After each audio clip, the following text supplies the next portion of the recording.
everybody, and welcome to another episode of Charismatic Mystery. Tonight we're playing the module Curse of Straw, but it's changed, transformed, and we're playing in the system and the setting of Frostmark TTRPG, everything created by Meulen.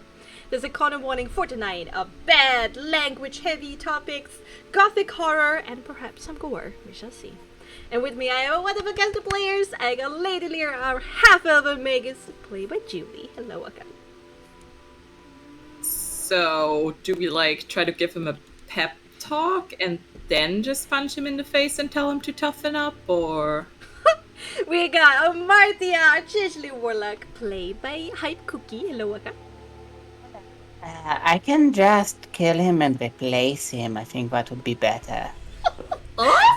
Nix of the Bastani, our Tiefling Bard, played by the talented Adriano. Aren't we meant to be looking for a purpose? And then we got Fed, a Genasi Rogue, played by the cool Wood God. Hello, welcome. I think if you want to kill him, it's fine. You can just do it. Jesus Christ. Okay, guys, we need to have a talk. Okay, what happened last time, gang? They were feeling hangry. Okay, I'll do it. Oh, okay. Okay, so last time, after murdering Nix's dad and killing all of his patients, sort of, it was a mercy kill. It was good. And we went... Let's make it better! Keep it I together. had to preface that, yeah. What they got? Yeah. We went back to Valaki, not Valaki, Kresk. That's a Kresk, yeah. Feeling really high and mighty with ourselves, feeling an angel. And then they're like, oh shit, where the fuck have you been? All of our cows are dead. I'm like, all of your cows are dead? Holy shit. So we went to the cow place, the barn. And there, The place where they do the cows. yeah. Wait, no, don't do cows! We just made it like Keep 100 it times together, worse. gang! Keep it together! There we saw Luca, a big man, if a bit simple, whose responsibility is to take care of the wild stock, of the livestock here in Kresk, in disarray and dismay because all of the cows are really fucking dead. So we split into two. Lyria and Hamatia went to get Luca calmer and get his shit together, whilst Nix and Fad went to investigate a murder. Wait.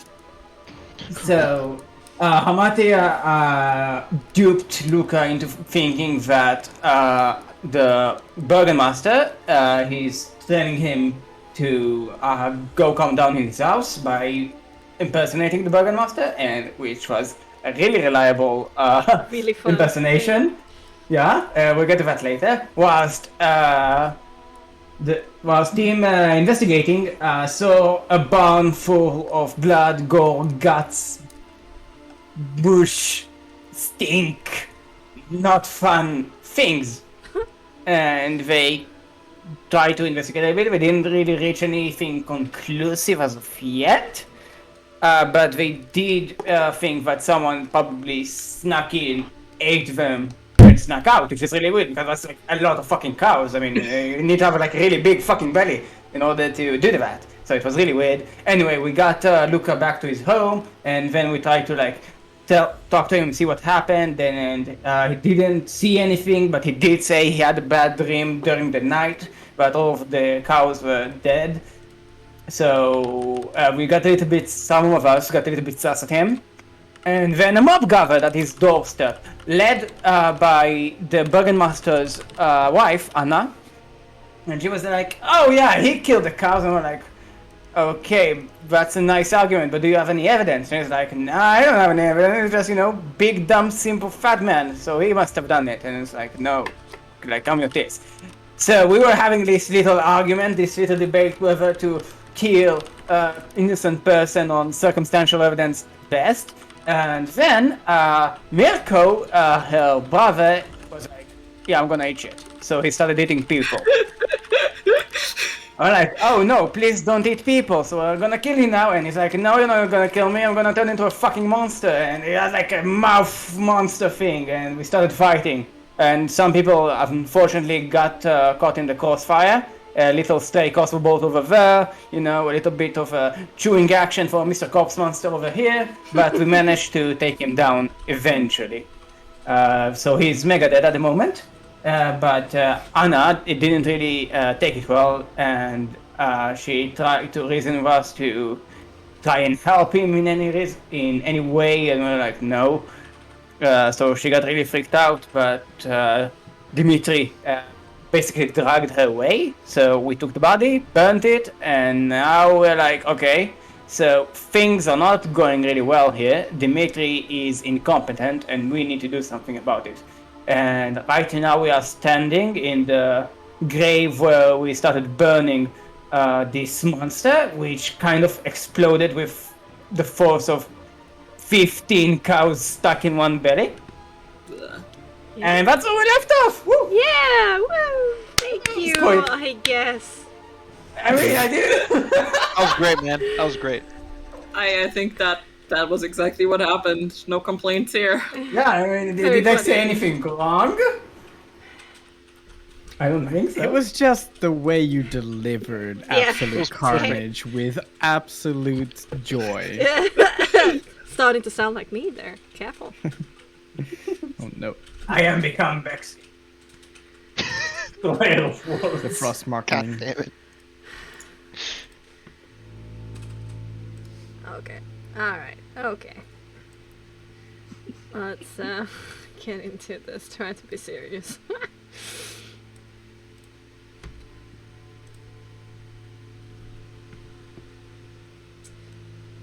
Know this quickly. Okay, so you leave behind the shard remains of the monster Mirko.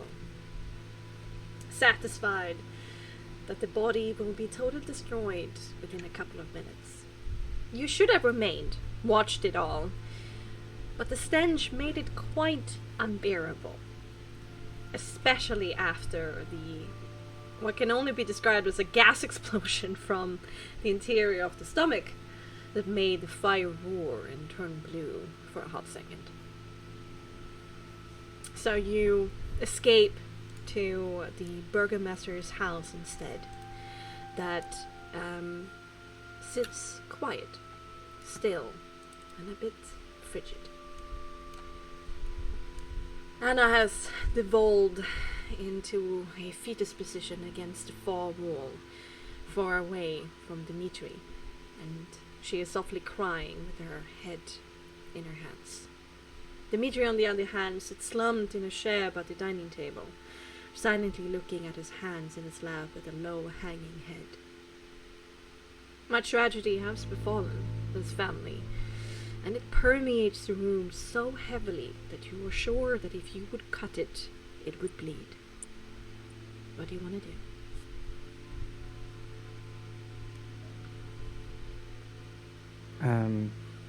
Nyx will like basically slam open the door as we enter in, without like not like super aggressively just destroying the door in any way, but more like with right? purpose, and just like stand in the doorway, looking at Dimitri, ignoring Anna. There's a bit of a surprise head whip in that direction by Dimitri, but then recognition comes very quickly. There's just a little bit of confusion, then a solemn nod, and he kind of goes back at looking at his hands. Oh, stomp into the house. Okay. And like rest my hands on the table in front of him and like lean over the desk and like stare at him.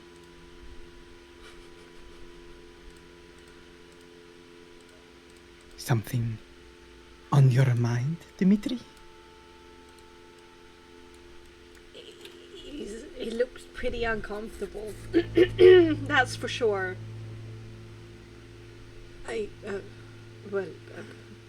A lot of things, of course.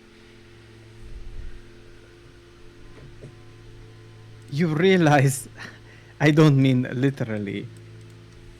obviously you're going to have a lot of things on your mind after what you just witnessed outside, with the members of your town falling to a fiend that you harbored willingly. And you stood by, just knowing, as your wife accused an innocent, and everyone was so ready to just serve him up on a platter, make him the scapegoat, and you did not a thing.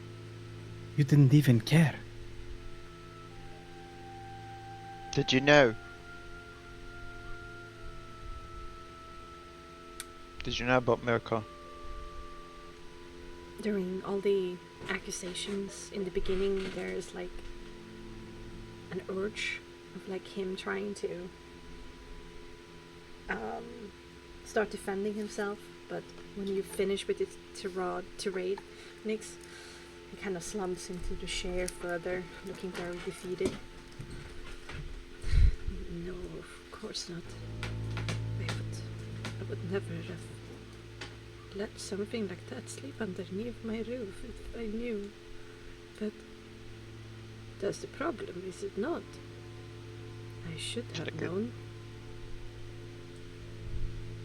Can I try an empathy composure check about that? Sure, go ahead. That's a 21. Oof. Neat. Sus.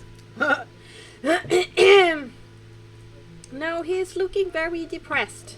The fact that he has let this happen, he blames himself. As he should. Yeah, I mean, yeah, true, very true. You be clear to me, Dimitri. To us. We are here to make things better. We saved your town from being absolutely decimated by that monster that could cut through your people like warm butter. If we were not here, things would have been far graver. And up on the hill, another monster is put into the ground. You're surrounded by enemies, and you sit here dejected, depressed, when you have all the power in your hands to make a change. What have you got to feel sorry for, other than your own incompetence and lack of will to do anything? Where's your spirit? Where's your heart? These people need a leader. You can't sit in here looking at your hands like they are the reason that everything here is terrible. Look at those hands as though tools that you will use to fix this shit that you have around you.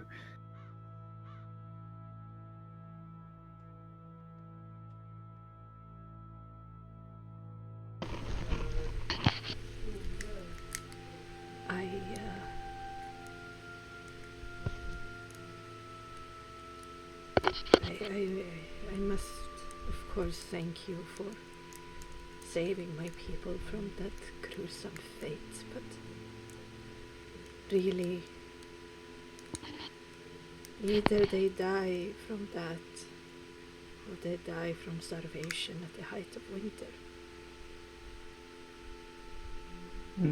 The crops are not enough, they're too small, our fields. And when the true cold takes it hold, even the water is not enough. And then our children will be taken from us one after the other, as they have these last couple of weeks. Not even our ancestors are allowed to rest in peace in the ground. Thank you for trying, but there is no hope. No matter what I do, I cannot fix this. I want to slap him. Yeah. Can I slap him? Yeah, you can definitely slap him. Didn't need to roll. And I slap him and I grab a hold of his lapel and say, "Get the hold of yourself. What's the matter with you?" Nix, this isn't happening. Illyria will sort of walk up to him. Once again with this sort of fire in her eyes. It's like, stop saying nonsense. There is hope. He takes the hit. In the beginning, he's a bit bewildered from it. It's but... the weakest of slaps. I mean, it's like... No, but it's more like he takes it as he deserves it. So he just absorbs it.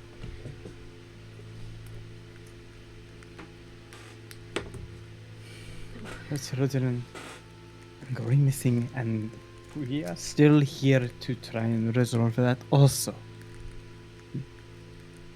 Hopefully. There are 4 people that stand in front of you, Dimitri. 4 people that can evoke change. But you have to be there to lead. Dimitri, listen, I understand hopelessness. I do. I understand that you think your days are numbered. And if I'm going to be quite frank with you, so am I. But that does not mean we don't owe it to everyone around us to make the best of what we have, to fight for every inch of life that we can, to not let this land just take us while we sit by doing absolutely nothing. We, the hopeless, have to crawl through the dirt, kicking and screaming and fight until we are spent. We owe it to those we love. We owe it to those whom we might yet save. So, you don't think there's hope? Great. I don't think so too. But that doesn't mean you are entitled to just sit here on your ass doing absolutely nothing.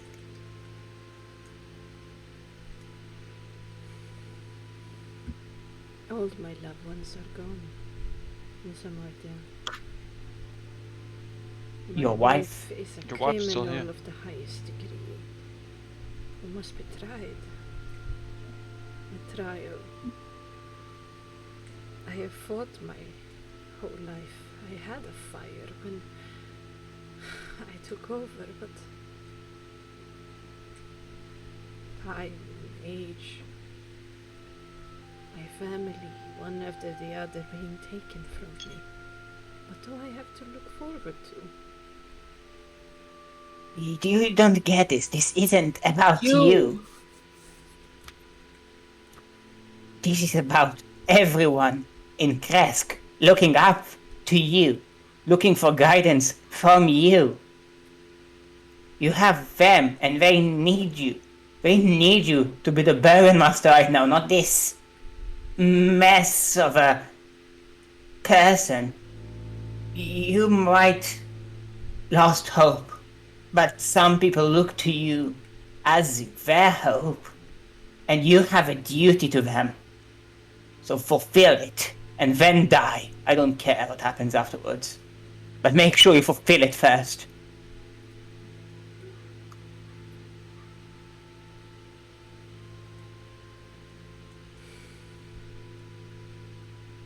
Yes, I will watch them all as they starve this winter, till I starve. Yes. That's the least I can do. Punishment for my shortcomings. How much longer will it be till winter? It's like the height of autumn right now. So Dimitri, probably 2 months, 3 months perhaps. how long have you been Burgomaster here at Dimitri? Ever since my father died. How many winters was that ago? A bit more than 20. And why is this winter now different than the others? Because somebody ate all the cows. There's more to it than just cows.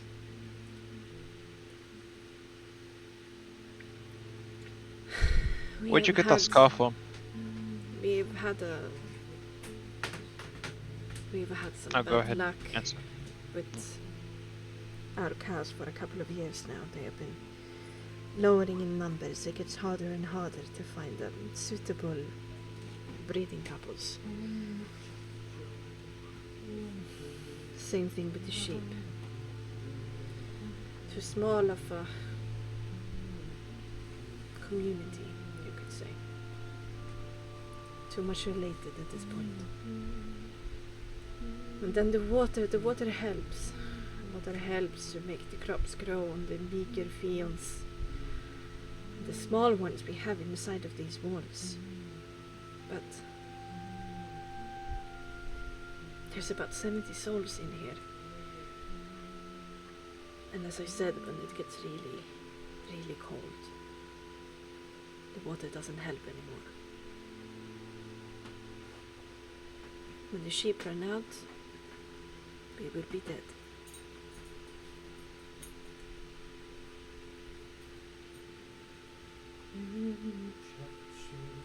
We're not going to let that happen, Dimitri.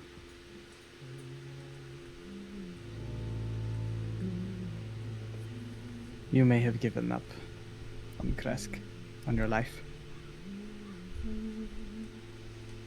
I haven't. I'm a Barovian too. Not from Kresk, but we are countrymen.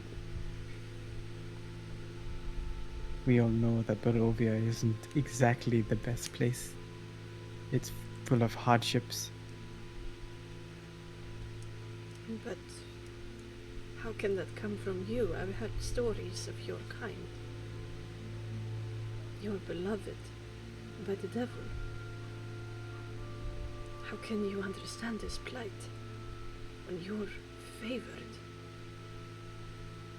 I am going to put my hand on Nick's, knowing how he reacts to these sort of accusations. And basically try to hold him from hitting him again. He doesn't look like he's tending to hit him. He's more like accepting the accusation.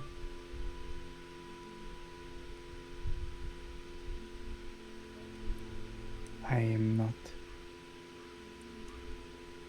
the product of my generations, Dimitri. You would do well to not read the book by its cover.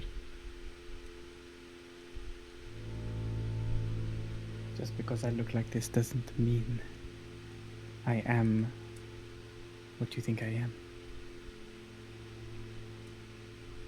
And I will cast Beacon of Hope as the soul mark glistens in gold.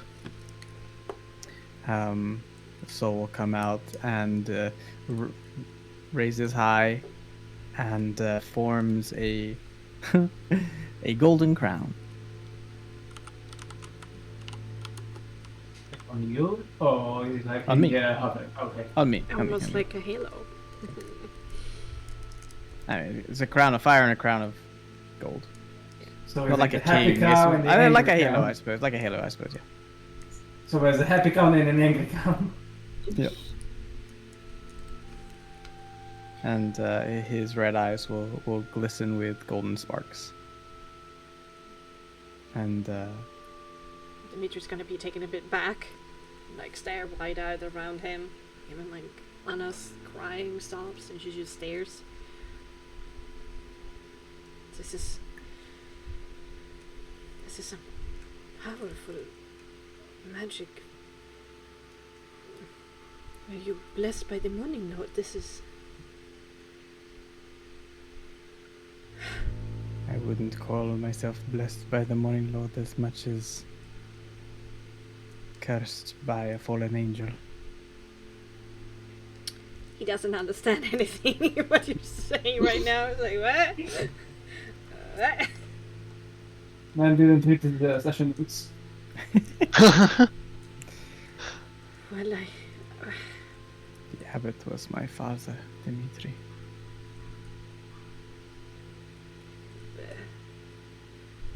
how?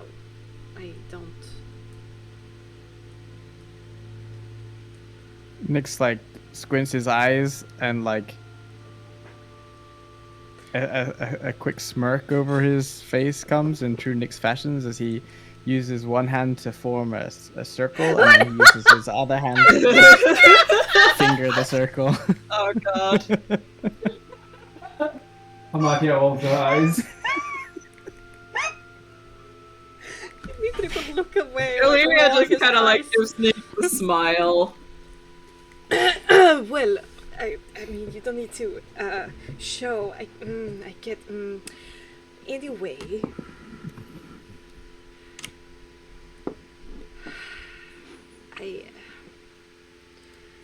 of course, I will accept any help that you can give. I just don't understand what we can do, what you can do. We can go ahead. will end the curse one way or another. And that I promise you.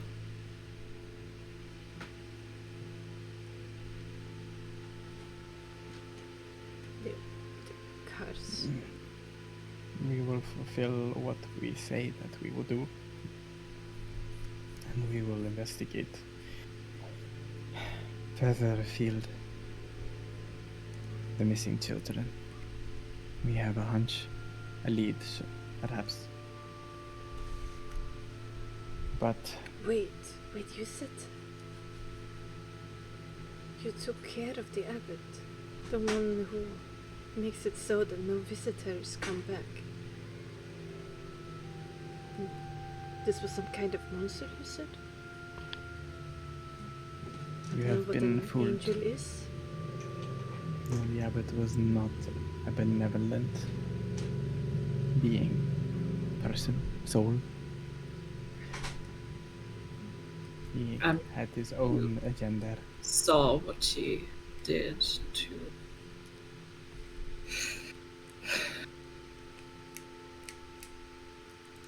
Well, your brother-in-law, and if you wish, I can tell you what happened to your wife's fingers. but is the abbot to blame? What happened to Mirko? Oh, really? Yeah, pretty much, yes. Such a monster sitting meters above us all this time? Not anymore. So, little Raven loved, yes. And as outsiders, you have survived days within Barovia, traveling to Kresk, outside of the walls where we dare not dare to go.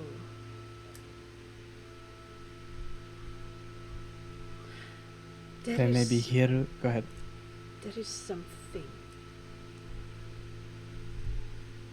I'm not sure, but there is a legend.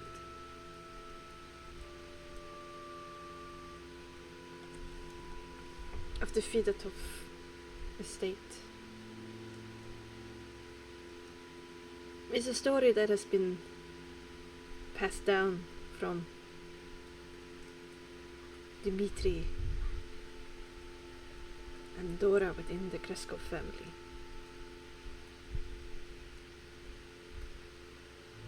That once upon a time we had a strong alliance with the affluent family that was the Fidatov. But after that fateful night that changed everything, centuries ago, lost contact with them. And whoever who visits never come back. And those that do, never somebody from Kresk, but we heard it from a traveling man once. Said they had a party? All I know is that once upon a time the Fidetov helped to supply us with food. Well, helped supply St. Markovia with food. And her abbey. And then she in turn gave some of that food to us who lived underneath her. And in return she gave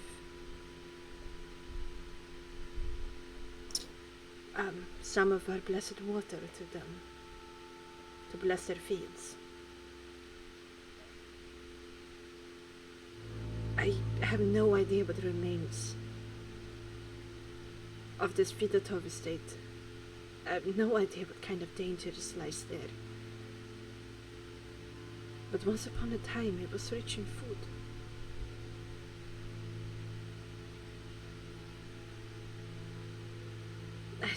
I don't know. I know it's just a legend and very little to go for, but We have followed leads that were less than that. I mean, if you visit the abbot and know the abbot is dead, then perhaps this miracle that you carry with you continues to shine, doing what I cannot. Would you permit us to take from your pool in the hopes that if we go investigate the Fidetov mansion, that we discover what has befallen them, and if possible, establish new trade routes? The pool is very holy to us, and we're scared every season that we run out of its waters. You must understand when I say that I am very generous when I permit you to take 3 vials.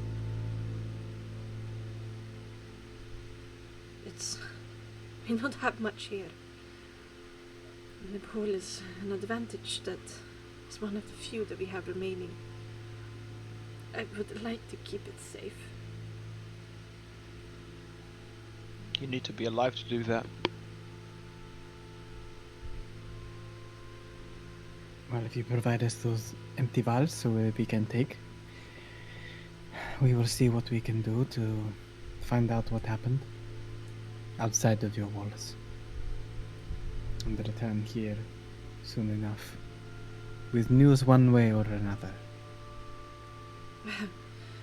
Vials, I can do. I truly do not deserve you. Thank you. And absent-mindedly, he kind of stands up and starts rummaging around, searching for vials.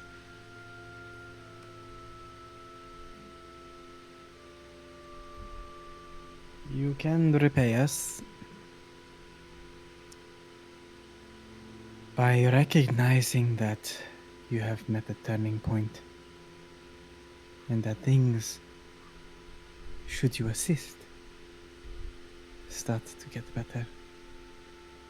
But you have to do the effort, Dimitri. You can't sit by. You can't sit in your hut and expect everything to work out. We can't do this by ourselves. And we need you. Kresk needs you.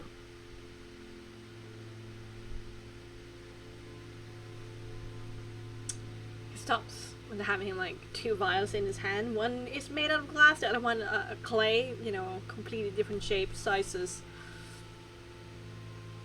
He stops, looks back at you.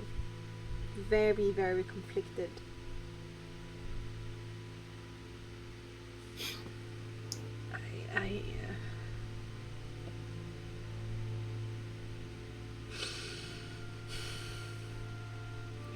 I can promise is to try. It's so much heart inside of me. It's hard to even breathe.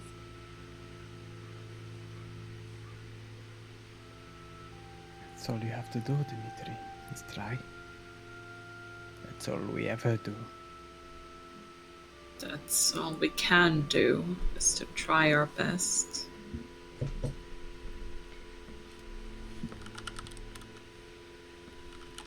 I'll hold out a hand for the vials. And then I'll hold out another hand to shake his hand. He gingerly gives you the vials, looks at the hand for a bit, and shakes it rather warily.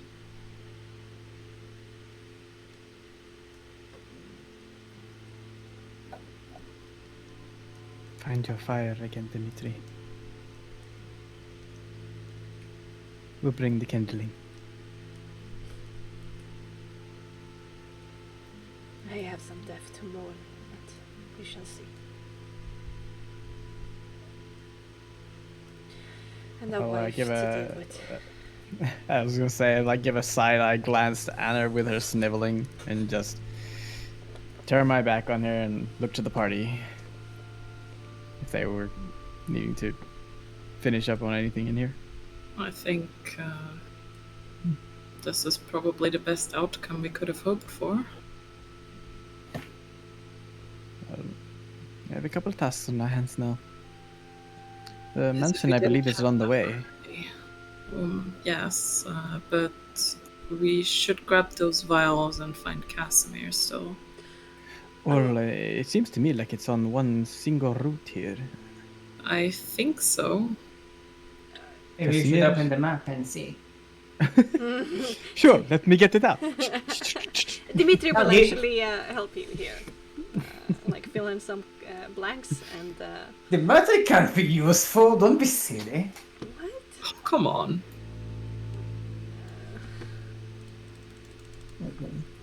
Alright now. I love the map, by the way. Yeah. Alright, he's gonna. I mean, his memory is a little bit fuzzy, but he will reveal some stuff. Make a very sad, strange house marker on your map. I Is like that it. Is that a trademark Bexxy doodle? It has a trademark. That's a Bexxy doodle. Bexxy doodle? I don't know Put, like, why. a That sad sounds like face on some it. sort of breakfast cereal to me. and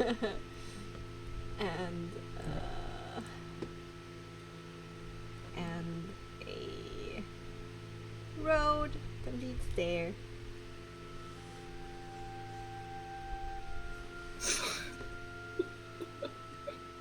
Looks a Monopoly house. I mean, yeah. I can see the resemblance. Yeah, so there seems to be a lake down there that Dimitri calls Lake Barov.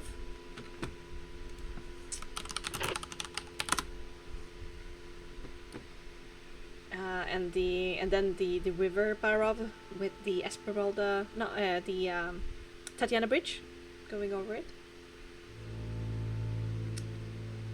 And then, well, you have a number of interesting locations to go to, right? You had a lead to the, what was it, northeast? Northeast to the Puppers. To the Puppers, indeed. Upper City? Yeah. South to Muriella, wanting help, with the vineyard.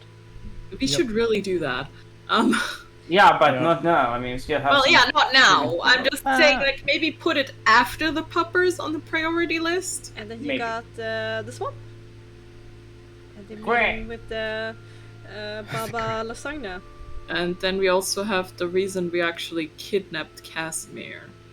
Wait. Right. We need to do the, his dead We sister. did what was also it? learn a few more things about more standing stones, right? Yeah. Mhm. more standing Yeah, shit. but we have to go actually physically there and translate Yeah. them. So, I mean, I'm personally just don't saying, feel it's further like down on the list, but that's also an item on the list that we don't have. I get that. I don't think we have to be super optimal here. I don't think that one extra night of children is gonna be dramatically impactful. I mean, sure, I personally also out of game. I don't think Bexxy will penalize us for the order in which we choose to do things. Don't want to be that guy, but what are the standing stones exactly? You had some stuff you needed to talk about during the Yeah, walk and we were talk. gonna have that on the way, but then somebody slurped all the cows. Yes, so we're gonna have that walk and talk about the standing stones. Don't worry about it. I guess they know us now, I suppose. So let's go get those vials and do grab some water and head out of town.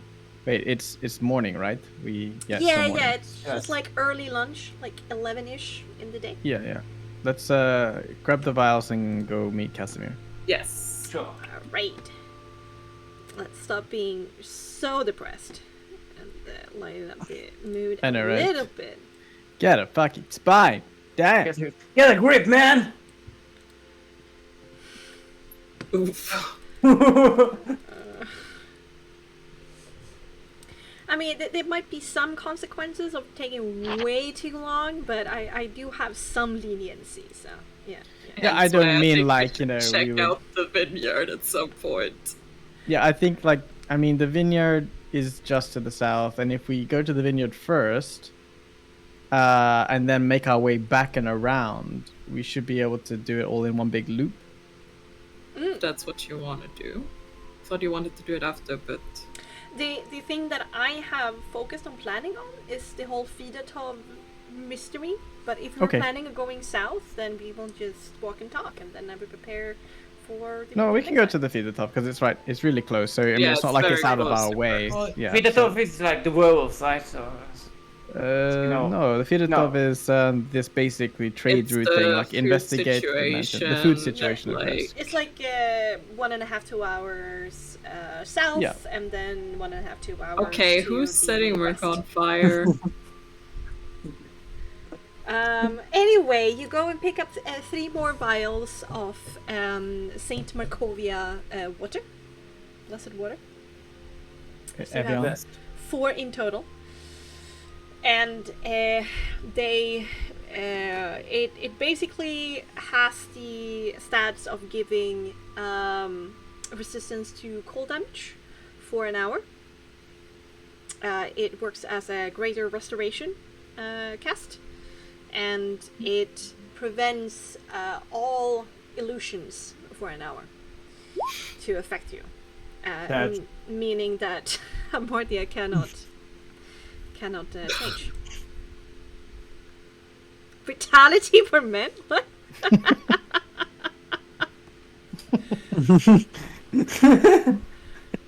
And greater restoration, that's basically what it does. Yeah, greater restors, yeah. And cold resistance, that's great. In any case, let's do it. Okay, so you have the stuff. So you just march on out. Or, Yeah, we give the vials to the holder of the mini bag of... Oh, Which wait, is that's not this Illyria. campaign. What? I'm Illyria sorry. doesn't have a bag of holding. Why am I getting a vial from Ham? She doesn't know that's it. Yeah, right. Ham doesn't really. Oh want to yeah, that's fair. Wait, do we have a bag of holding? I don't think we have a bag of holding. Ham a bag Yeah. of holding. I'm sorry, I'm getting confused. You have Can we have a bag of holding? Too many campaigns. Yeah, I get it. I feel I you. get it. I'm just like, can I have a bag of holding, please? Please. Can No. I has cheeseburger? God, that was an old reference. Anyway, you have those 4 vials. As you were like walking to the central, like just outside the barn, there. You need to pick up your horses with Luca, who has them stationed in his living room. Yep. Still petting them to like calm himself down, but like making this really incessant sound to himself, like he's like singing to himself, but it's not really singing. And there's still some blood splatter on the ground, and some families are taking care of their family members. Yay. But you get your horses, you say your goodbyes to Luca quickly, who like calls you old friends, thanks you. Sad to see the horses go, which he calls his new best friends. You attach them to your wagon and head for the gate. You're let out without, basically any words. They don't really know what to say to you. There's a lot of gratitude, but there's also a lot of shock. There's a lot of fear that you're leaving them. We'll be right back.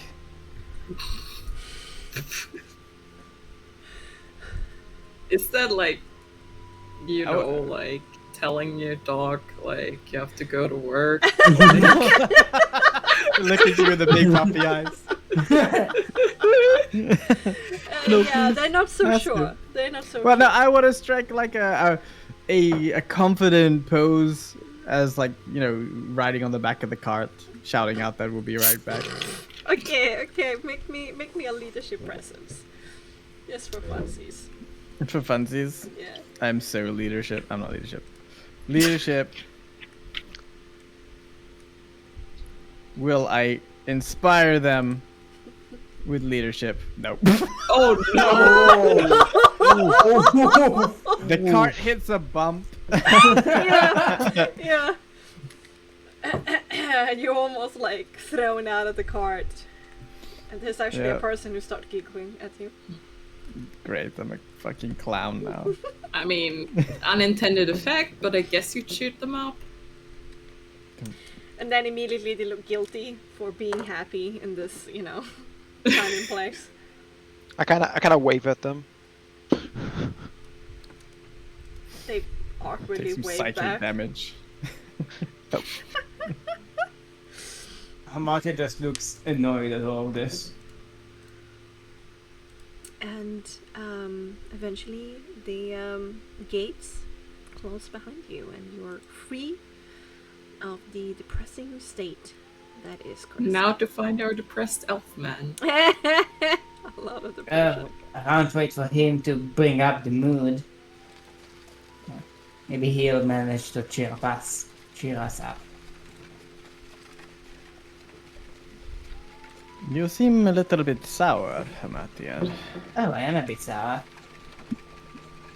After is all that that we obvious? achieved.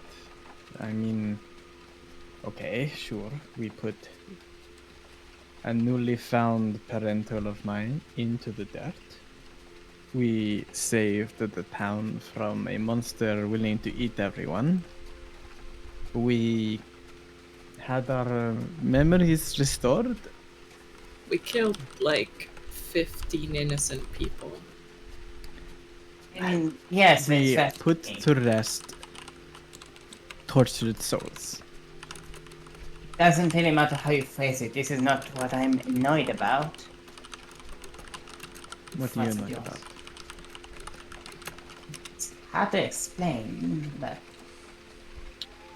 I just feel like it's the four of us, right? You, Elia, Fad, and I, and everyone else seems pretty inclined to just sit in the dirt and cry over our lives. I know. It's, I mean, they have absolutely no fight left in them. It doesn't matter if we save them now, they will die out of sheer inaction eventually.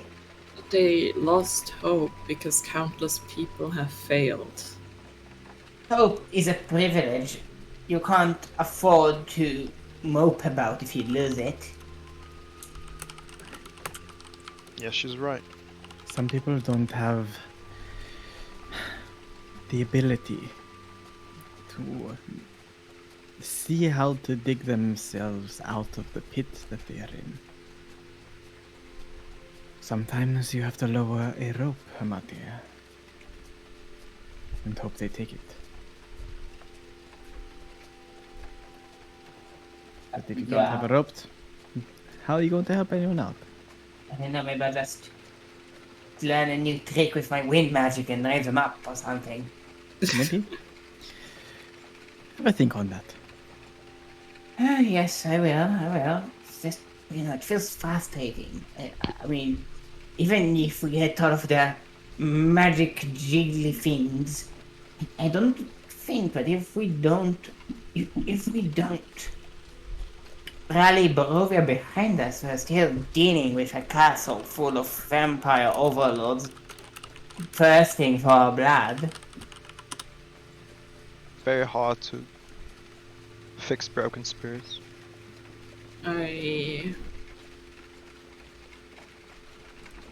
Once they're broken, quite. I'm sorry. Go on. No, I'm sorry. Once they're broken, it's quite a monumental task. It's kind of a one-way ticket. It just feels like we are, putting a finger in a dam, right? And then when there's another leak and another leak and another leak. So we're just taking care of the most immediate threat, but we're not doing anything significant, truly. I mean, what's the point of saving Barovia if all that is left after we do the saving is a wasteland? I mean, it already is a wasteland, so... I don't believe that. Well, I think people's spirits are broken, and if we have the power to raise them up, as you put it, I think we're obligated to try. I think we should try and prove them wrong. Like we have with him just now. Yes, you're all correct, obviously. A lot of other things that vex me over this whole situation, but, I mean, I can't really, just... I get your frustration. When I first approached Casimir, he brushed me off, telling me how many people had failed before and that it was all hopeless. Wait, Casimir right now is in an improved state? Yes. Oh, Yes. I was not expecting that. He had given up.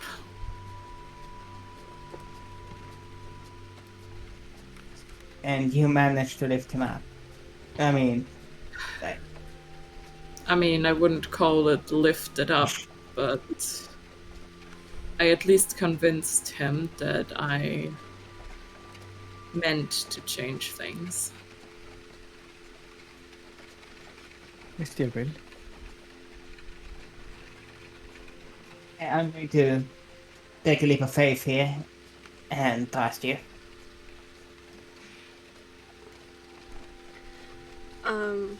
Just down the road a little bit from Kresk, sitting on a tree stump by the road, his eyes closed, completely relaxed.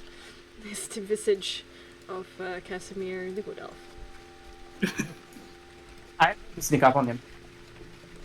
Okay. Make me a stealth dexterity. Okay. A moment, please. Skill checks. Stealth dexterity. Carriage comes to a stop. Oh no, 13.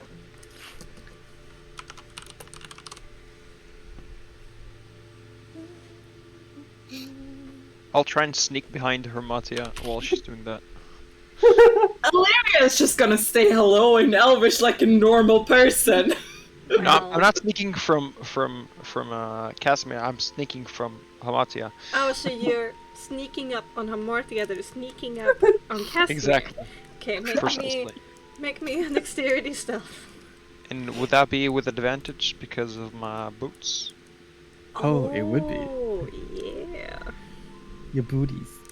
Your feces. Got My them And feces. booties on your booties. feeties. Booties. I hate you so much. It's a 24. And let's do it just for fun. 24. 24. All right. Yeah, I don't notice you. So, this is what happens. Casimir opens his eyes and stare immediately at both Amartya, and then his gaze goes over to stare also at Thad. I wink at him. Seemingly noticing both, his completely neutral face, and Amartya, you go like, "Oh fuck, I failed," and then I guess you get tapped on the shoulder. What do you do? No, I just kind of slowly appear. If she's standing right in front of Casimir, I will appear next to her and just place my hand on her shoulder and say, "You know, it's not that easy sneaking up on someone. You need to. Oh shit. It doesn't really work if you're not really into it, you know." Hey, I was just playing around, but you seem to be very good at it because. Oh. How did you get here? I just walked here. Same as you. Oh. Oops. You just need to. It's an art. I can show you if you want. I would love that, actually. Believe it or not, I am pleased to see you have returned. Empathy composure check. For sure. One of these days. The 21. 21. I mean, he's very, like, there's not a lot of emotion behind the statement, but there seems to be something positive about you guys returning, yes. What is this something? I It's- must know. Well, I mean, you don't get that from an empathy Are composure. his ears in a certain, like, perky manner, or does he raise the slightest of eyebrow? Like, How do how you does see Casimir... show like positivity? Oh god. Yeah, you know, his ears perks up a little bit. You know, they're usually very sad and, you know, hanging like a Oh dog. my god. No then. Does he have like the thing? Does he have like the thing where like when he's sad, like his ears kind of like droop and they're like. No, that's not. Yeah, that was just me riffing. That's just jokes. But that would be hilarious. No, yes, it's there's a little bit more life in his eyes.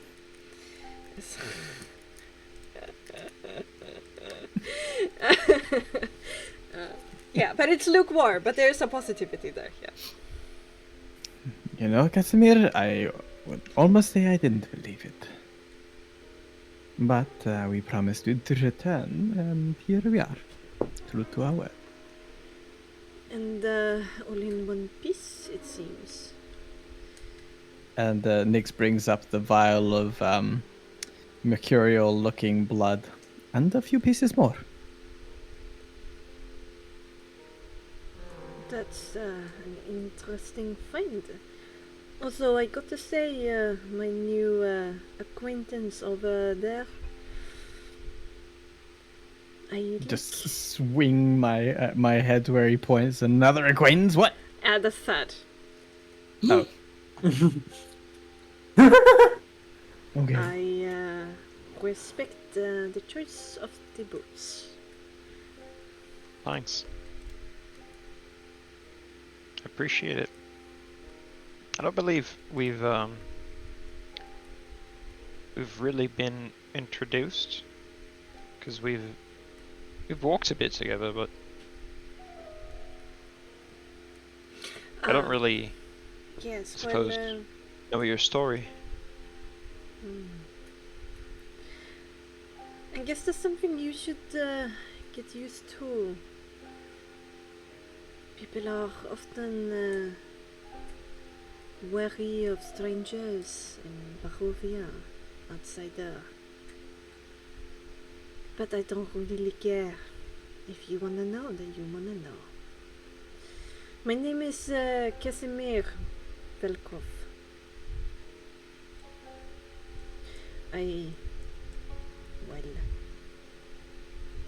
still am the leader of the Saturnal Wood Elves. But that's more of a technicality these days than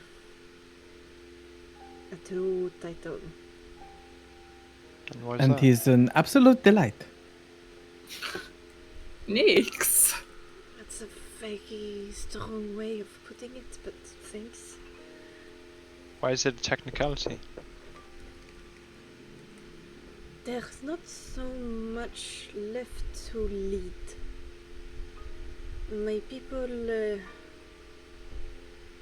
has been doomed to a slow death, imprisoned by the Count.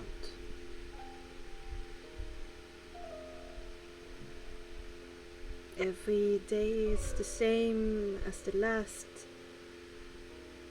Unending, knowing that our people will die is just a matter of time.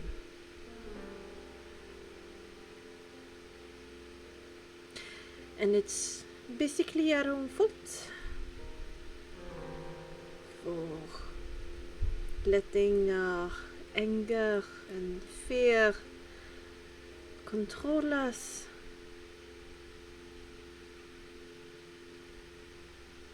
Making us murder my sister. The Count was not happy, to say the least. That's basically it. And what is your story, stranger? Well, it's a pleasure. I'm my name is Thaddeus Vance, and I am and I arrived on Barovia on I would say, looking back at it, it was a rescue mission that gone horribly wrong, and now I'm here.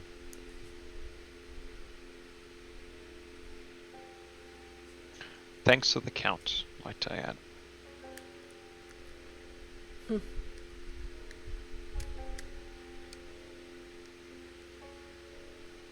Stranger There. in some ways, but not a stranger in others. Now we're all caught up.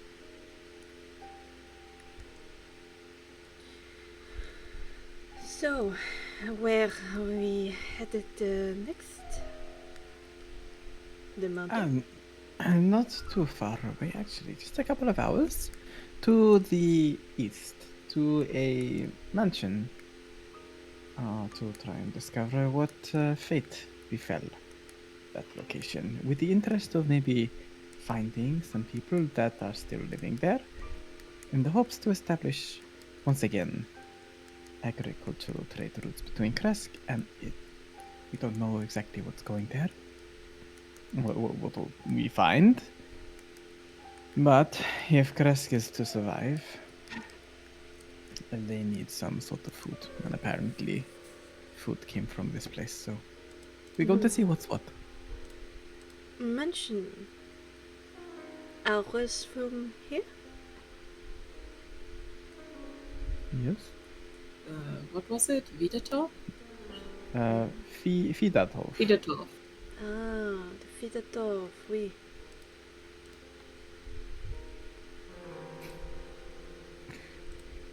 You know of this place?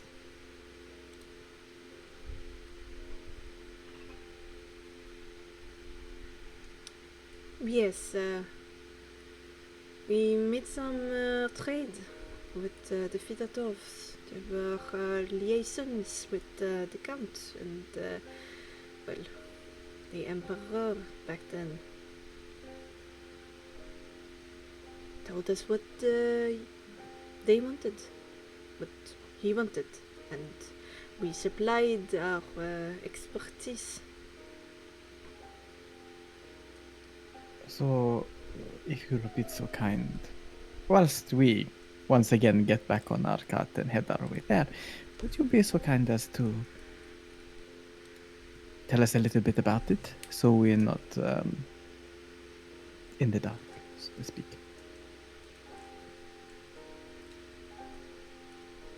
That is possible. Well, I know it's possible, but it's also needed. I see. I will do what I can. I will listen ever so intently. He stands up, kind of holds his shoulders once, and then hops up into the cart. Into the carriage, I guess. Yeah, the carriage. All right. Oh god, who's driving? Who is Nick driving? Nick tends to drive because it's a Vistani wagon. Yeah. Alright. Marty didn't get her driver's license. I probably know how to, I probably know how to drive a wagon. But it's a gypsy wagon. Probably. Yeah. It's a 4x4 wagon. It's But it's a not- reinforced gypsy wagon. It's not the question of knowing, it's like, who do you want driving in case something happens? Yeah, and that's important, guys. It's really important. It Trust never me. Problems never arise. When someone Sure, doesn't know how to I drive. don't know drives. what you mean. I can drive well. And if it comes to having some test, it would probably be animal handling with presence. So I mean, Illyria is not half bad at that. Do you want to drive? Sure, you can drive if you want. I don't mind. Give Nick Well, a I break. mean, you don't give Nyx a break unless Thad wants to drive. Shh, you'll do fine. there are two people who can sit in the front. It would be tight. I mean, you have to sit very close to each other, but Whatever you want, if you guys. don't want You to be wanna- gay, you you wanna don't have try to it? sit close to each other. Yeah, I might be able to sit on the back. She has things she wants. What? She has some What? hobbies. She wants Wait, to- if Illyria Both aren't and touching? Thad are in front, what? Gay? Wait. Just kidding. Wait a minute. But It was that just a would joke. be- That was a joke. Content warning. That's a joke. Okay, so who is driving? I guess Illyria. And Thad, I guess, can sit in the front. Sure. And Nix I'll is sit with listening Illyria. to Casimir's ramblings. Yeah. Well, okay. So this is what Casimir tells you. The head of the Fedotov family, called Artemis, or Master / Lord Artemis Fedotov, is the head architect of Castle Ravenloft. Oh. And the Wood Elves traveled with the Savoie Empire after the victory, knowing that there would be some kind of settlement process, knowing that there would be trade to do and a coin to be earned, right? So they created a little camp here in Barovia. They were contacted by the Fedotov family, who commissioned their work, who is, for example, within Castle Ravenloft at this moment. Often, though, they weren't. They came to them, or they sent them like letters of commissions, and then came to pick up their wares, and then went to Castle Ravenloft with it. Sometimes there were some Wood Elves who actually went to Castle Ravenloft itself and did work on the location. They were invited actually for like a party at one time, which Casimir didn't visit because he was busy. But the Wood Elves that talked about it said it was like pleasant and they were hosted well. he is also able to tell you that he thinks that Fedotovs are known to be like they have certain talents that runs in the family, like architecture, but they also have locksmiths, arcanists, enchanters, and bureaucrats, bankers, mathematicians, and they're pretty wealthy, favored, high standing within, or well, was the empire, the Savage Empire. And then, you know, the whole curse happened, they lost contact, they were imprisoned, and they never, like, talked again. How recent is this information? Like, Casimir's been all sorts of slaved up outside of Velaki. I mean, considering the curse was mentioned, it's like a few centuries, right? Yeah, this Well, is yeah. pre-curse. This is pre-curse. He Okay, knew so the that's, Fedotovs.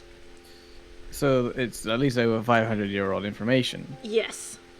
So I guess Nix would ask then, like, when was the last time you were, you know, that you saw the Fedotov mansion or the Fedotovs in any capacity? The answer would be a few days before the wedding. So really up-to-date information. I said I would do it again. That is true. But it's not like we can do much with information that existed over 500 years ago. I mean, we've actually been doing a lot with that information. To an extent, but not when it comes to what we're expecting to encounter here. I mean, I'm not sure I'm in on this conversation considering I'm driving. Oh I yeah, mean, so Oh. Maybe you can I mean, find. the little window in between the driving seat and the carriage itself is open. You're able to have a conversation. Shut it. Easy. No. Right, so you said they were really into architecture and arcanistery, something like this. Any other names other than Artemis? I mean, that's what it was 500 years ago, but just trying to see if that we would know any names, should anyone actually be there. Well, I have no idea. I mean, Artemis was the head of the household. There were a few of them that we dealt with, extended family. Children, perhaps, or We, the one in charge of the estate that hosted my kin, were of course Marilena Fedotov, Lady Marilena Fedotov.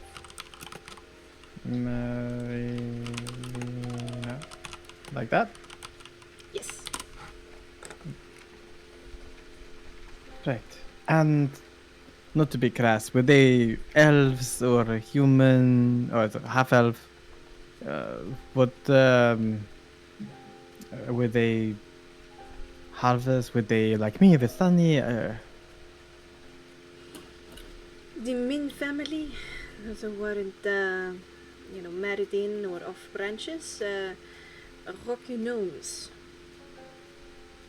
What do you say? Rock gnomes. Rock gnomes. French are there. Little people. They get pretty old, right? Yeah, their age is quite long. Yeah. Okay. Some shorties. You were so excited about that. Some shorties. Oh. Shorties. Puntables. Thank you, Casimir. At least, if there is anyone living in a manor outside of Kresk after so long, maybe we can drop some ancestral names. Perhaps. He says and kind of lifts his shoulders once in a shrug.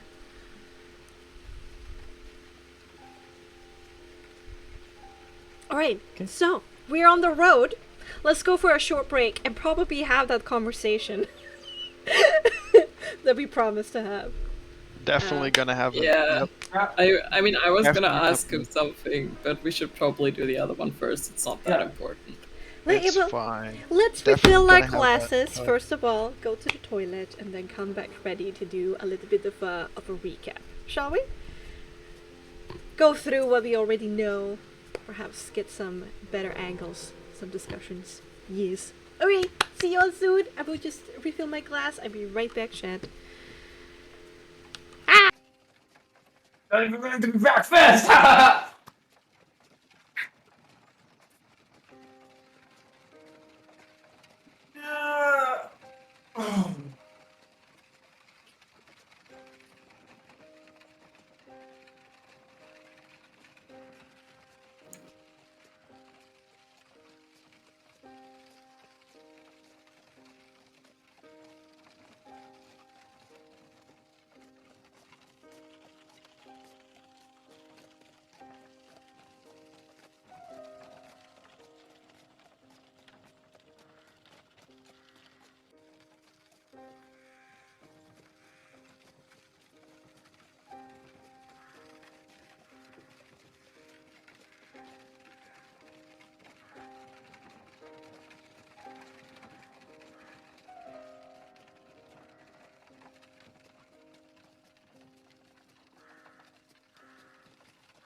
Gonna go look for chocolate now.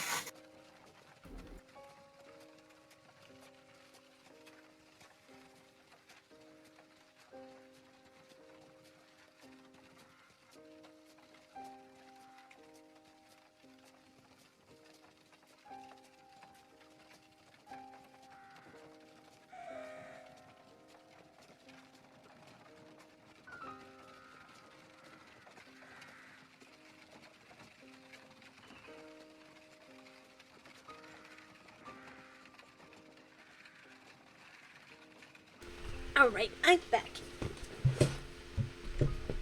Back and ready. Alright, I'm back, and I have chocolate milk. I love your comments today, Hamo. They're edgier than normal. Like Yeah. darker than normal. Honest, Are you okay? The one with the sleeves got me. Are you okay?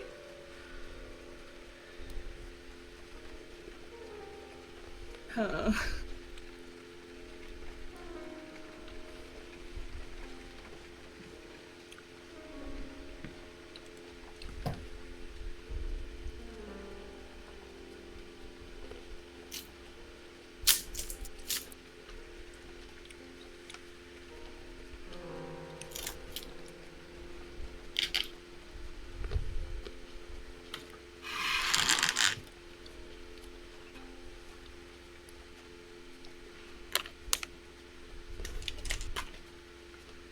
Bexxy, did any of the Father Torment players tell you their names yet?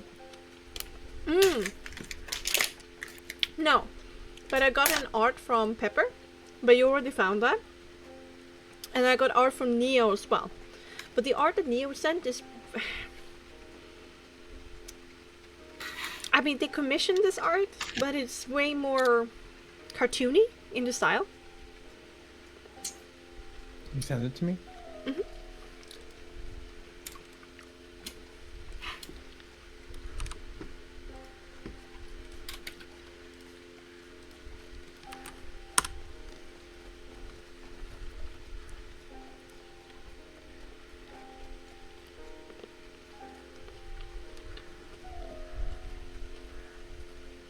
And maybe slightly less okay than normal. I have a psychiatrist appointment tomorrow. And that tends to put me on edge. As very understandable. Yeah, I get that. Yeah. And as always, you know, the wellness and health chat is always open for anyone to get something off their chest.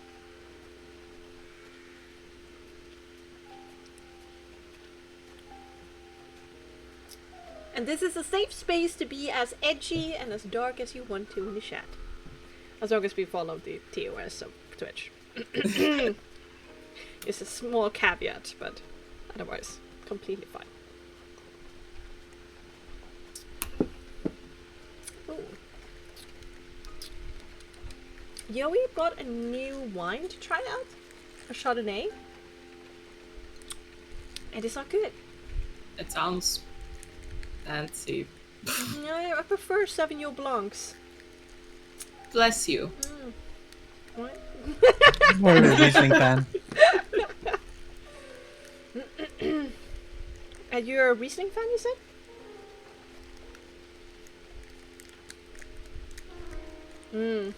I do enjoy myself a sweet Riesling for like a dessert wine. Like if you have some cheese, some grapes, a little bit of like a sweet Riesling. It's a good talking wine. It doesn't dry out your throat. For sure. I don't like dry.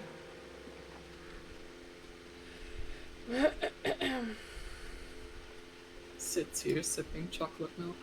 Do you want me to use this Styrex artwork or not? Yeah, I am. I'm back and I have some chocolate milk. I am conflicted. Chocolate milk gang. What? Jag feel like a ticket. Chocolate milk Very gang! conflicted. Rise up! We should talk with Leo though about it. See what he But thinks. what? We're making the trailer for Christopher the Tomet. Ooh, There's ooh, some ooh. really cool transitions that Adrian has been doing. Yeah, I mean, Aiden is like the king of transitions, man. What? What? You're like the Strahd to transitions Barovia. What? I don't know What? What? What? Cookie, are What you does it okay? mean? Are you okay? Is No. chocolate milk shorting your brain? You don't Too know. much sugar? Maybe it's like alcohol to me. Because I'm a But cookie. the way, you know, that end where it turns red and the horizontally, oh my god, I really enjoy Spoilers! Spoilers! that. Okay. Steps. You just make people more interested. Yeah. Anyway. The leaks, they're happening. But these are the benign leaks that makes people go, oh, now I'm even more interested. Like what Oh, you're they're talking teasers. about. Yeah. Yeah. Ah, yeah. Mm. I'm glad you liked the music. It took a while before I found something. Oh, it was second spooky.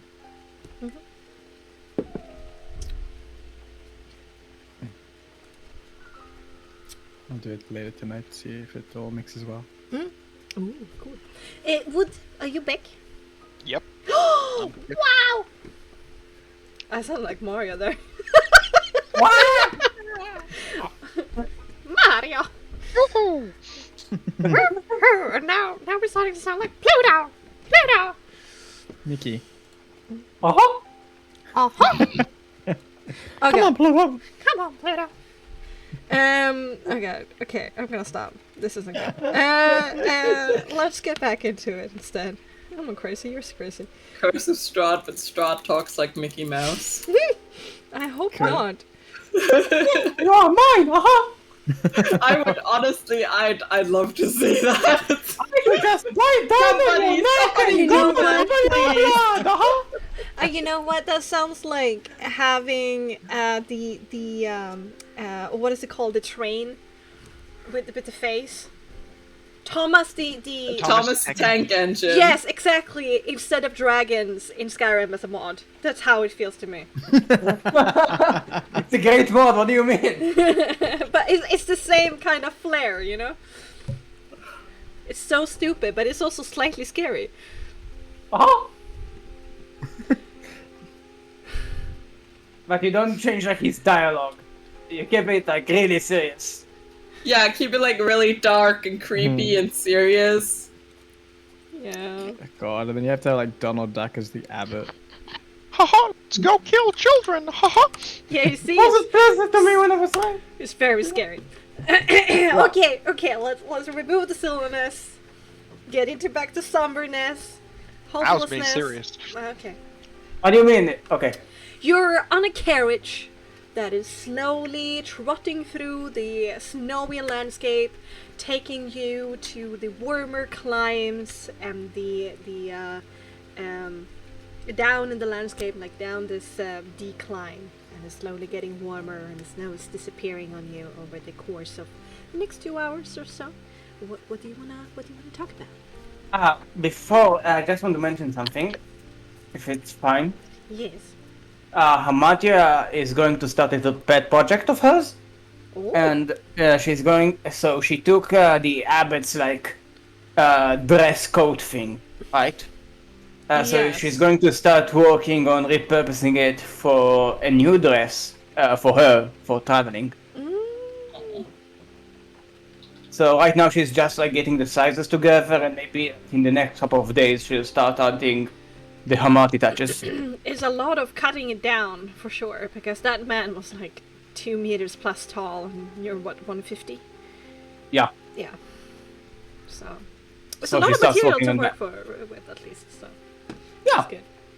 Okay, all right. You're happily sewing there in the back as you're listening on the conversation and making your remarks.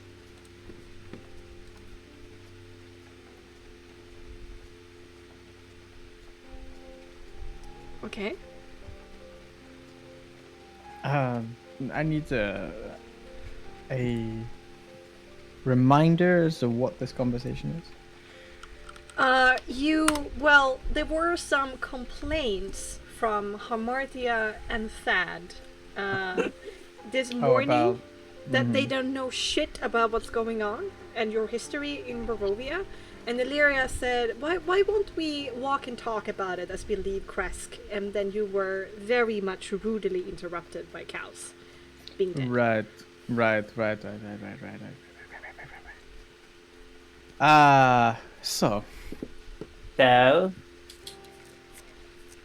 So we did promise to try and clue you in on a few things that we have gone through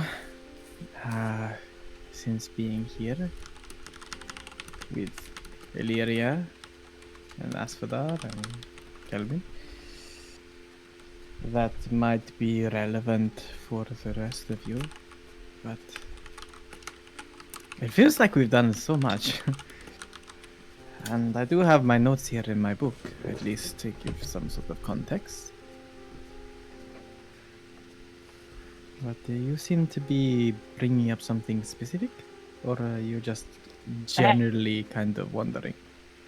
Well, so if it's not really that important to the current state of matters, I think it's best if you abbreviate it. And if it's really important, like let's say bats are bad, then you should probably mention it. If it can affect the current situation, feasibly. Well, the only reason why we don't like, I don't like bats is because I just use it as an example. I know why. I mean, you told me that. Okay.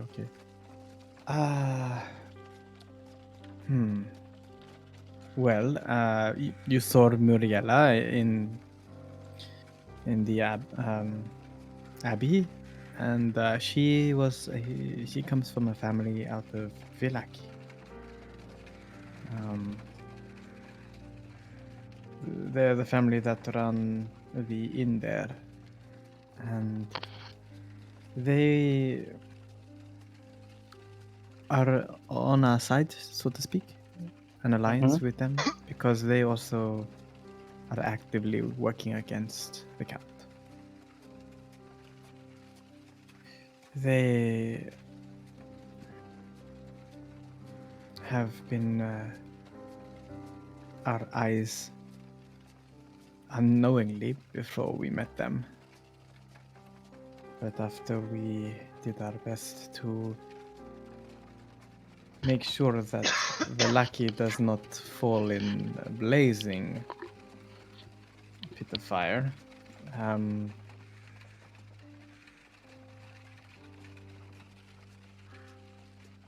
we made sure that we would remain friends or alliances even after we left. And so much so that we gave them tasks to do. Because we can't be everywhere at once. One such reason is because whilst we were in Valaki, the previous burgomaster was a little bit of a shit. Okay, a lot of a shit. Like from 1 to killing children, how many? How much of a shit? He basically brainwashed the entire town. Oh, He was a tyrant. Sounds like a good fella. His family,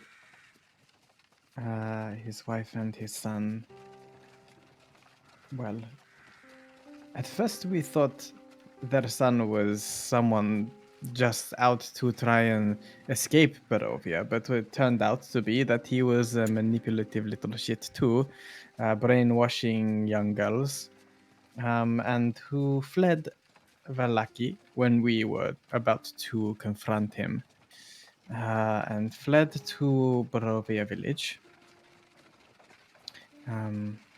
The girl was the daughter of the now in power burgomistress, Lady Vakter.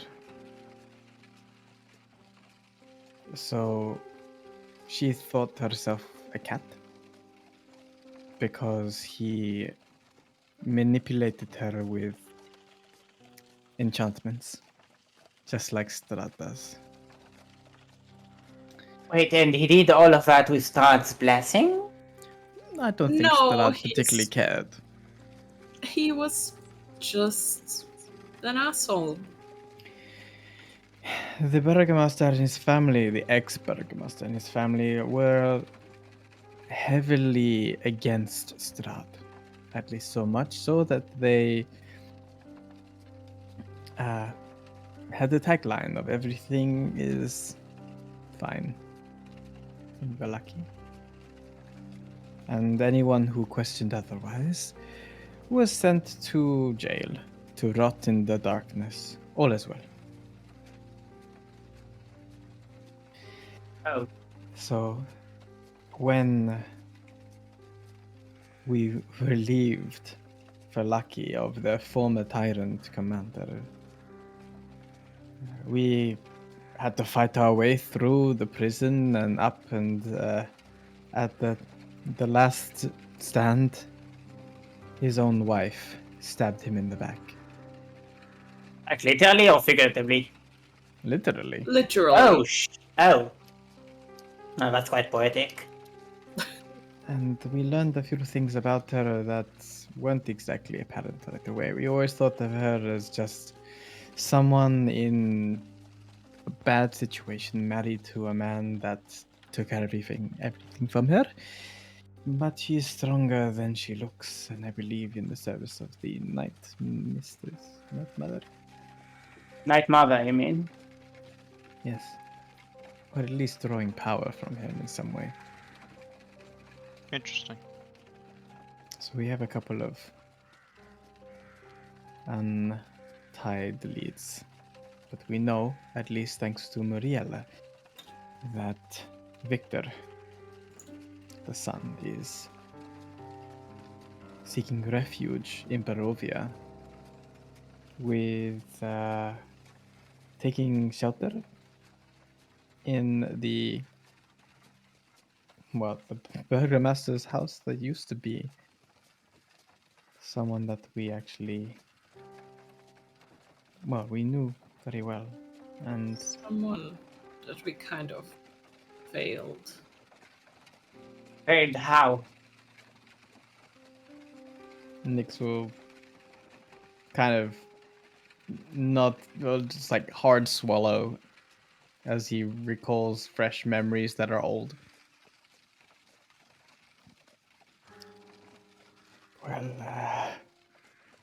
we promised Irina and her brother Isaac that Is Marc, right? Ismar that we would protect her and take her to here, Kresk, to see the abbot, as it doesn't sound. There's some sort of protection from Strahd. Oh no. We hadn't made it much farther from Barovia until we had an encounter with Strahd. And just to prove his strength, he shattered her spine against a tree. I watched her die in front of me. She was standing up for me. Wait, that's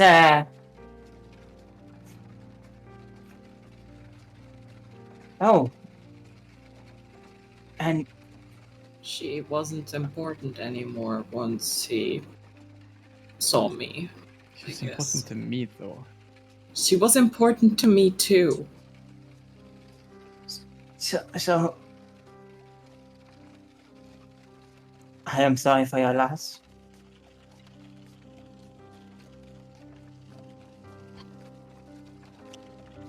But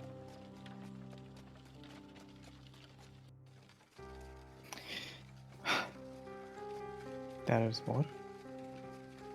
space. After leaving Barovia with Irina,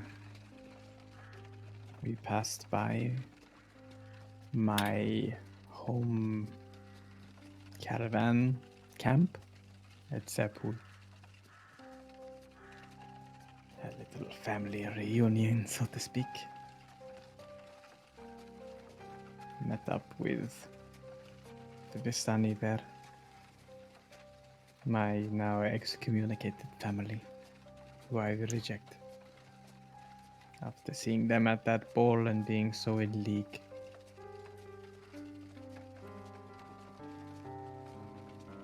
We were exiled from Barovia village, or at least I was, after they killed the tavern owners, and they were my cousins. Well, cousin Alenka.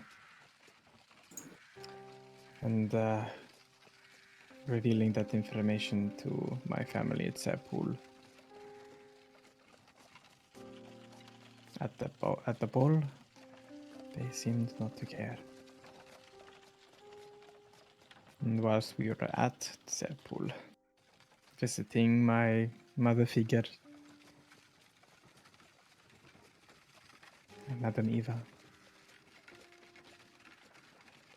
who used to be very strong seer of sorts, a prophesizer. And she is the you know. Well, yes, in a sense. When she was reading us a very important prophecy, she broke a promise that I had not known was there. Because the knowledge that she needed to impart on us was so critical to ensuring that this curse is lifted. That the price was her life. And maybe she's still in there. But a gargoyle burst out of her and flew to Ravenloft. I miss her a lot.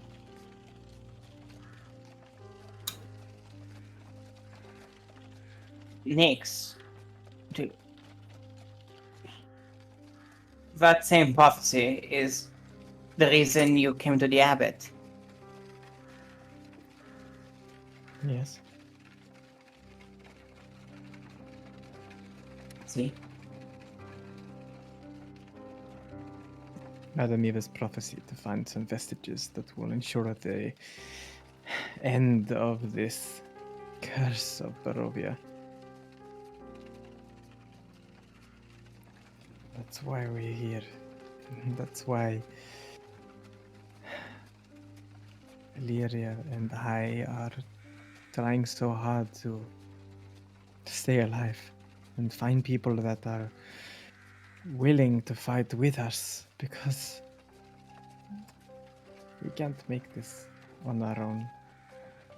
Madame Eva mentioned that there was a fourth vestige of before she burst into bloody pieces. So we have one, and we still need 3 more. Are we connected to each other in any way? Are we just what is this vestige exactly? It's just a very powerful magical item. Are they? Things that will help us defeat Strahd. If I throw a rock at Strad and it hurts him, it helps us defeat Strad. You can't call a simple rock a vestige. No, but you can with a sword made of pure light, a vestige. Okay, so it's just like a really powerful thing that we can use to scale with Daddy Stradi. That's the thing. Valeria, you have the sword, right? I do, yes. And there is the sword has a well, so maybe it knows where the rest of the stuff is. Oh, we know where the others are. Do we? So, We do. where are they? Let's go there. I mean, We're trying to, but at the same, it's not just a matter of find the vestiges and then everything will be well. We also have to find this additional ally in a vestige. And don't- we have to get stronger. Indeed.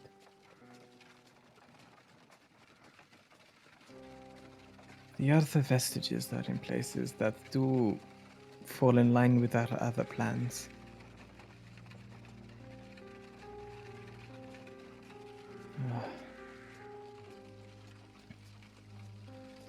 We know that. Finding my notes. We know that this sword is one blessed by the morning lord, so to speak. We know that another one exists in the ruins of Perez, in the swamps. Yeah, it turns out I believe that is where your request lies, Hamatia. the sounding stones. Also talking to Baba. Oh. I mean, Baba is not my request. That cause is. It's not just me who wants to go there. If it's just me, then we won't go there. Oh, but that is where we will have to go. What's the deal with her? Do we? Okay, You know. okay, I'll explain this part if you don't mind, Nix.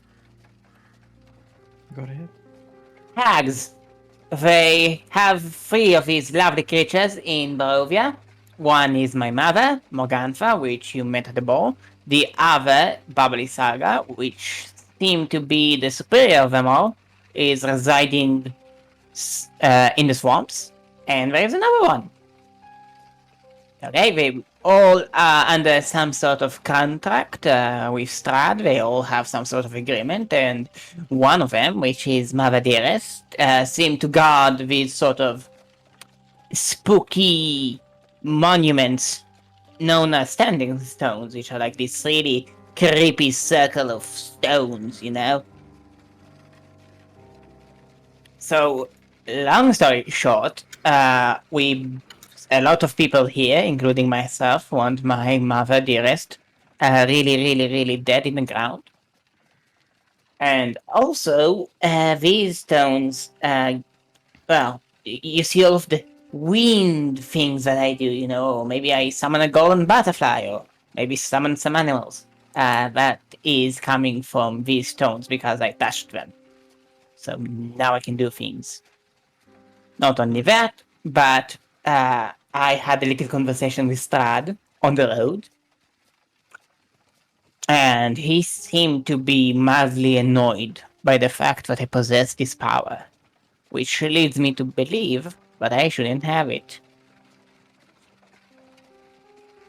So,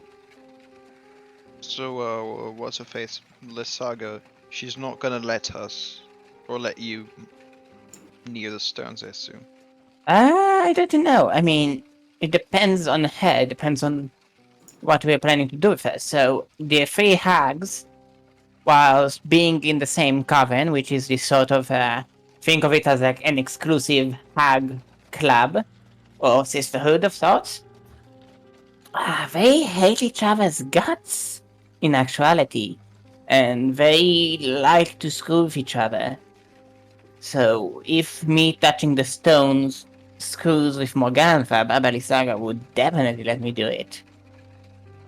So, the one you want dead is your mother, which Yes. is Morgantha. Morgantha. Yes, and her two We want daughters. She is the reason that my best friend is dead. Right. Yeah, sorry about that. Empathy composure check.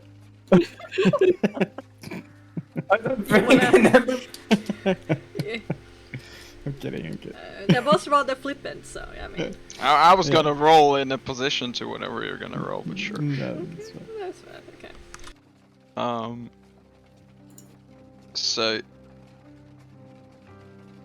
So if they truly hate each other, we can not only let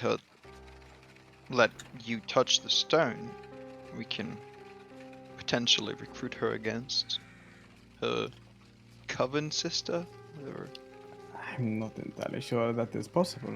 I mean, if we cut the head off the serpent of Barovia, another snake will come. In Also, my they opinion, don't that actively go out of the way. Like, they will try to screw each other over, but they don't directly attack each other, right? No, they have. All of them have their own marked territory, and they don't trespass on each other's turf, so to speak. but if So, we were to frame your mother per se, Frame her doing what exactly? She's unflinchingly loyal to Strad at the moment. frame her going on another hag's turf. I think there'd be a bit of dispute, but nothing Strad won't be able to, get things in order. If we wish to do something like this, we'll have to hurt the hag where it hurts, which is her source of misery, so to speak. My mother had a business operation with very specific products, which this group burnt to the ground, which I'm grateful for. And that made Morgantha, well, absolutely livid. So unless we find this sort of weak point, this mental weak point in other hands and then blame it on Morgantha reliably, I don't see a way for us to actually cause fire and brimstone between them.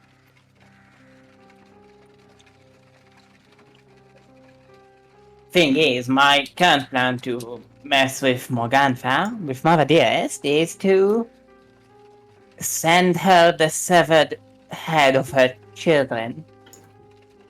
And where do they reside? Oh, that's what I asked our dear girlfriend. And we are supposed to get the answer really soon, hopefully. But in theory, we should be able to get the hag to let us. hags don't play by those rules. No, but to fuck with Morgantha, she'll probably help us. Maybe. Not actively, but maybe I passively, think which is better than going against her. from what my friend Kelvin used to say, never trust a hag. Oh, I'm not saying to trust her. As in no deals. No, not a deal per se. No, you don't want to deal with hags. That's like the single worst thing you can possibly do. But they are very powerful too. So I'm saying not rule out as an option, that's all. if we can find some way to help them fight amongst each other instead of fighting us, then great. Great. That's a big if, though, so. But Morgantha will die. If she loses. She might win. What? I won't see that happen. Either she dies or I do. No, I'm saying if we pit them against each other, Hmm. Well, Baba Lasagar is meant to be the mother of hags. She's meant to Oh. be the most powerful one of them all. oh, Yes, Isaga is nothing to sneeze at, and neither is got it. Mother Dearest. Even though I do believe if we are currently in an open plain, the four of us can handle Mother Dearest. I believe so, but we are not going to fight her in an open plain. We are going to fight her in her home. And she has a great home field advantage. Any way So- to draw her out.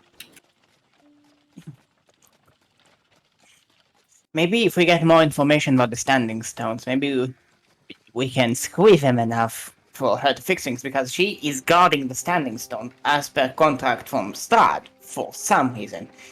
I think she is trying to. My current hypothesis is that she is trying to keep something in there. Something maybe I pulled a part of out. So if we force her to make a move, we might be able to catch her off guard. But she is cunning and she is relentless, and we cannot underestimate her cleverness for violence. If we do manage to kill her, would the other hags retaliate against us? No, I wouldn't think so. I don't think so neither, but there is someone who would, which we should really think about. Which is Strahd. Strahd himself, yeah. If we kill, not if, when Hold- we kill Morgantha, Hold on, Mother before Dearest. we say Strahd's name, I'm gonna have a 360 around and look to see if I see anything suspicious watching us right now. and that's We're on a cart. We're trotting. We're not like stationary. Don't care. Okay. For sure. Any burbs? Perception Bats. intelligence. Sure. 23. Oh. There actually seems to be some ravens that are keeping speed with you. oh, nice. Ravens are good, right? Yeah, Ravens- ravens are friends. Ravens are friends, But right? they're Raven not- good, bat bad. Like there's some ravens who sometimes like tree hop and like follow you along the road, but they're not close enough to be able to hear. Alright. Or at But least we're giving nothing- us some space. No bats or nothing of that sort. Not that you can see now. Alright. So, when we kill Mother Dearest, we will basically declare open war on Strahd's regime, which will not be good for our health, to say the least. So, when we make our move on Mother Dearest, we should be really, really careful, and they should be strong enough to face the coming storm. I don't think going at it alone is an option, really. 'Cause Well, if that's why let's- we're trying to make sure that we find some allies amongst all of this. Anyway, Because let's say if and when we kill her, then we have to fight Strahd and his court in his castle.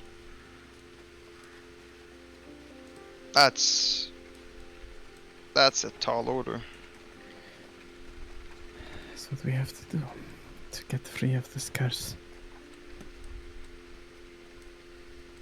But there's a couple more things here. Hags notwithstanding. This is meant to be more about what we have already encountered rather than what we could do. So, if those are the first two, of which we have one, another one somewhere in the res, the last one, well, that is why we have Casimir here. Casimir, you see, well, he lost his sister. And we have promised him that we will put her ghost to rest. And it just so happens that her spirit is being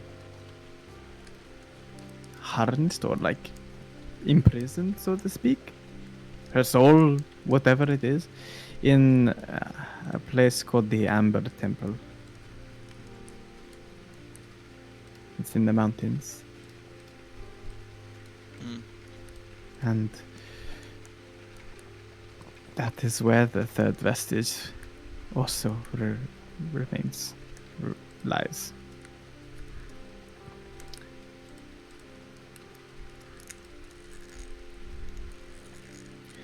When we were at the Abbey, the only way that we knew that vestige was close was when you saw that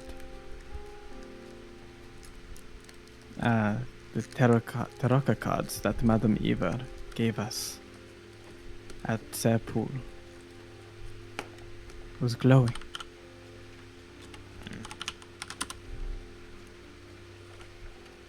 So that tells me when we are close, we should all So pay you- attention.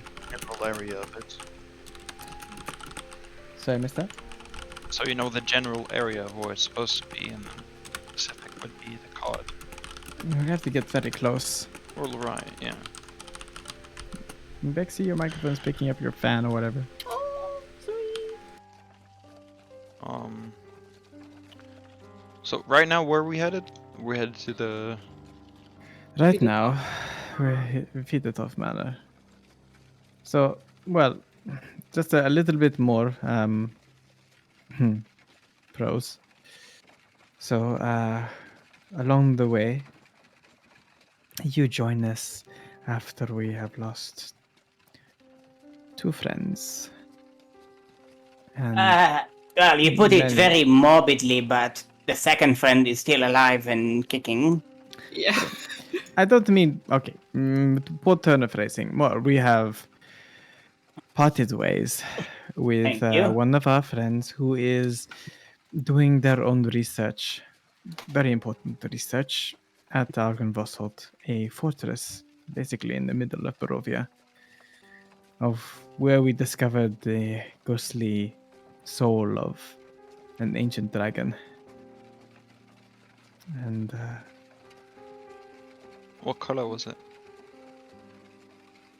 it was Oh. greeny-like, ghost-like. Green. But I do believe it was from Silver. her visions. Yeah, it was Silvery silver in green. life. Okay. A Interesting. member of the, well, I believe the original founder of the Argent Purifiers. Right. They were a force to be reckoned back in the day here. So silver dragons are good folks.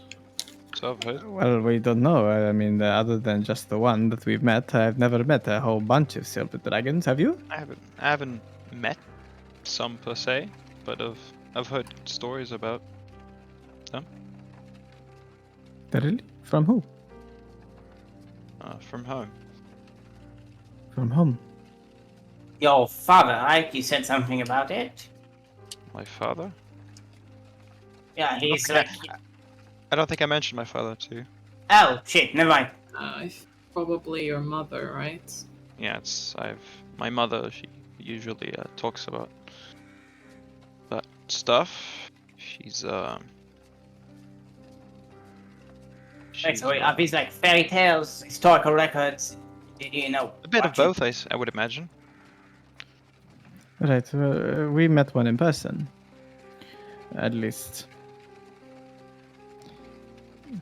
In ethereal form. And they outright opposed Strahd in that battle that basically changed everything. And they lost because of my mother.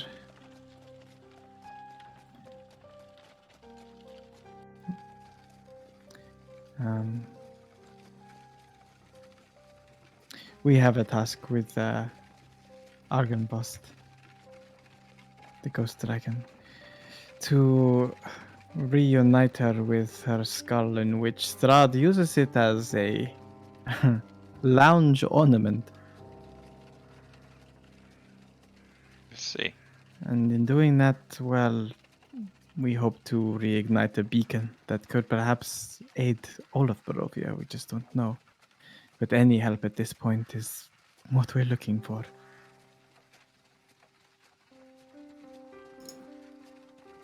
And I guess finally,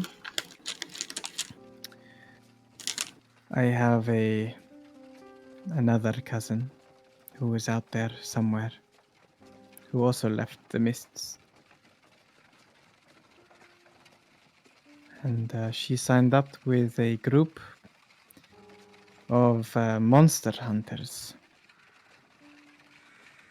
A Bandrikten. You have a lot of cousins. How many do you have? Oh, you don't have any. I mean, I mean, there is no blood connection between the hags, but if they are, technically speaking, sisters in a coven, I Sure. guess. Oh, I A lot mean, of but you and I have vastly different ways of entertaining ourselves. What do you mean? There's a lot of fucking in the Vestani camp. Oh.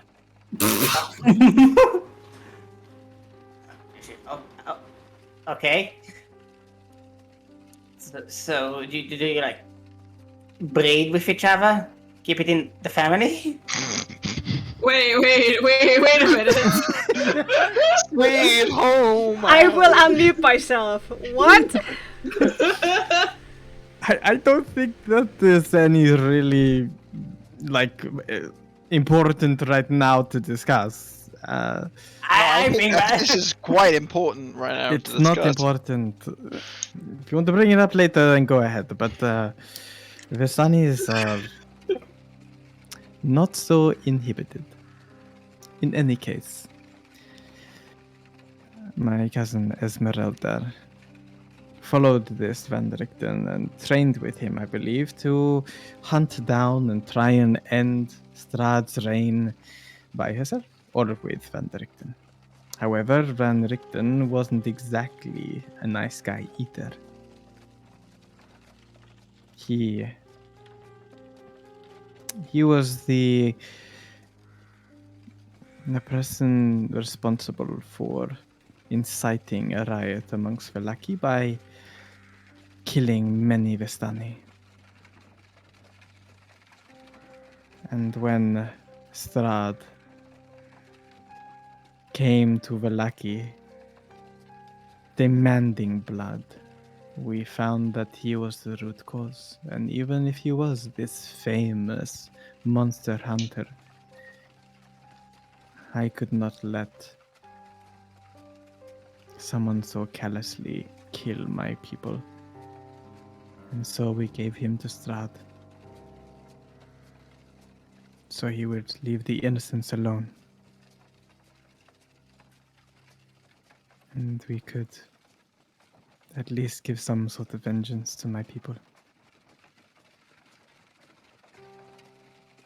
But she's still out there, Esmeralda. I don't know if she knows. If she does, she probably wouldn't take the fact that I sold out her mentor very well.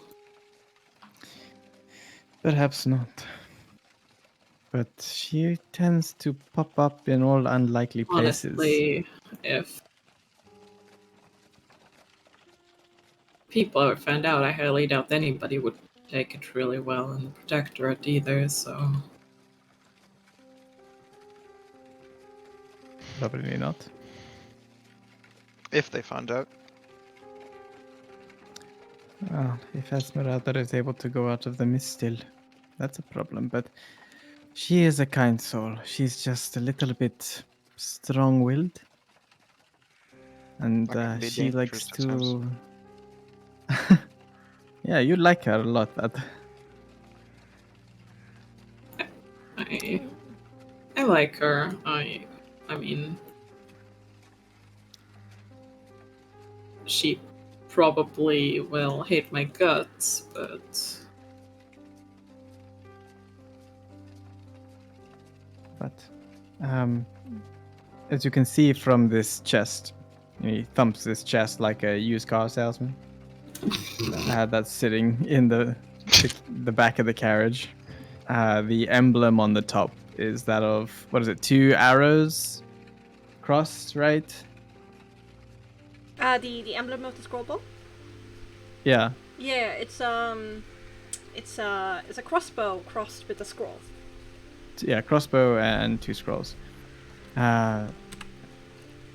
This symbol marks some sort of safe haven or some message towards members of this group.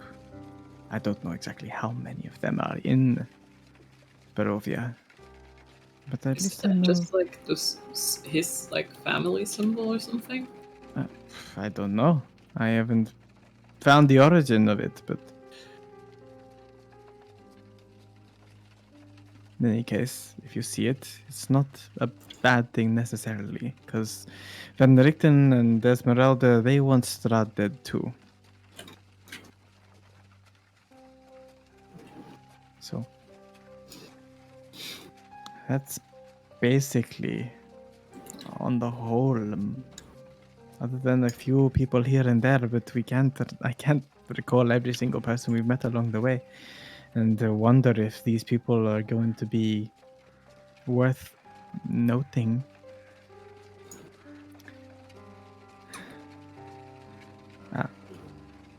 You did see Van Richten's son at the ball. That is true. An elf with crystals coming out of his head. That's why Van Drichten was here, I think, looking for his son who has been charmed by Strahd and who we met at the ball. He was. We also just lost Woodgod. Yeah, no, it got. Good. Yeah, sucks to be him. Yeah. Well, it's always I mean, he can rewatch this. Let's just continue. So, I as did for... make a promise to Richten that I'd save his son. Specifically, he said to kill him if he was a monster. And Ilaria said she would get to decide if he's a monster or not. Okay. Yeah. It's not really what he meant, but yeah. Oh, so what happened to Van Richten exactly? I missed that last part, what? Closer to your mic. What happened to Van Richten exactly?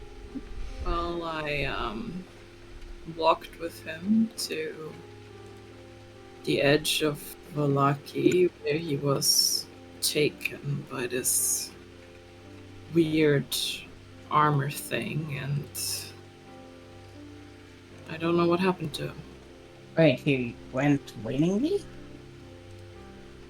Well, Yes. in a sense, I challenged him. Asked us if, we really believed what this could, specifically that the, I guess, soul I carry could help us, and more or less offered himself up, yes.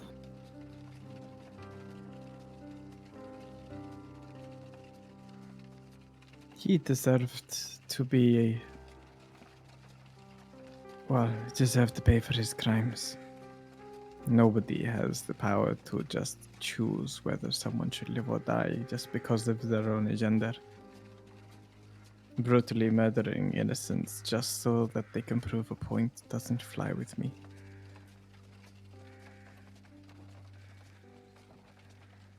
And he was the reason.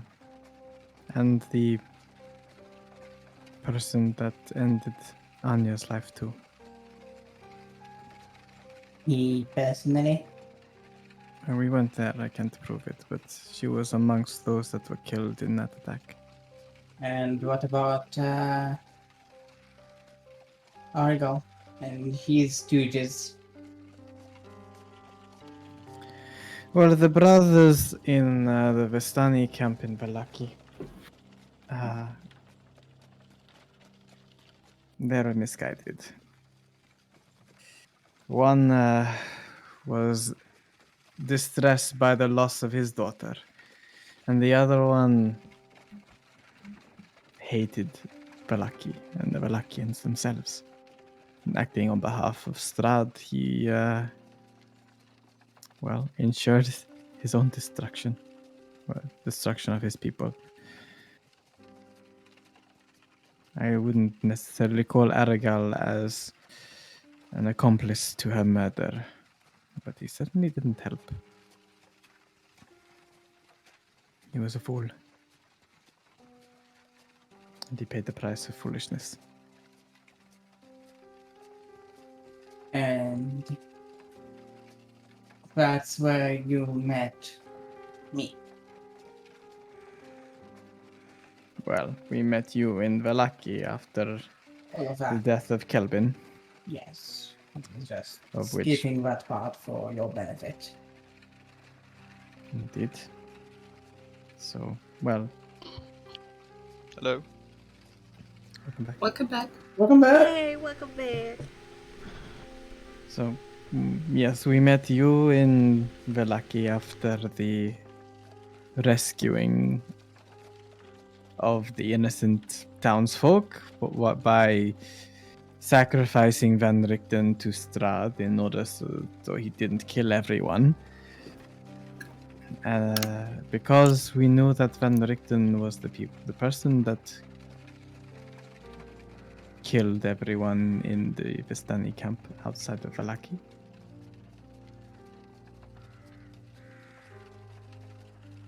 But it's all a bit difficult to say whether Aragal knew that what he was doing was going to cause such devastation. Honestly, I don't think he's that smart.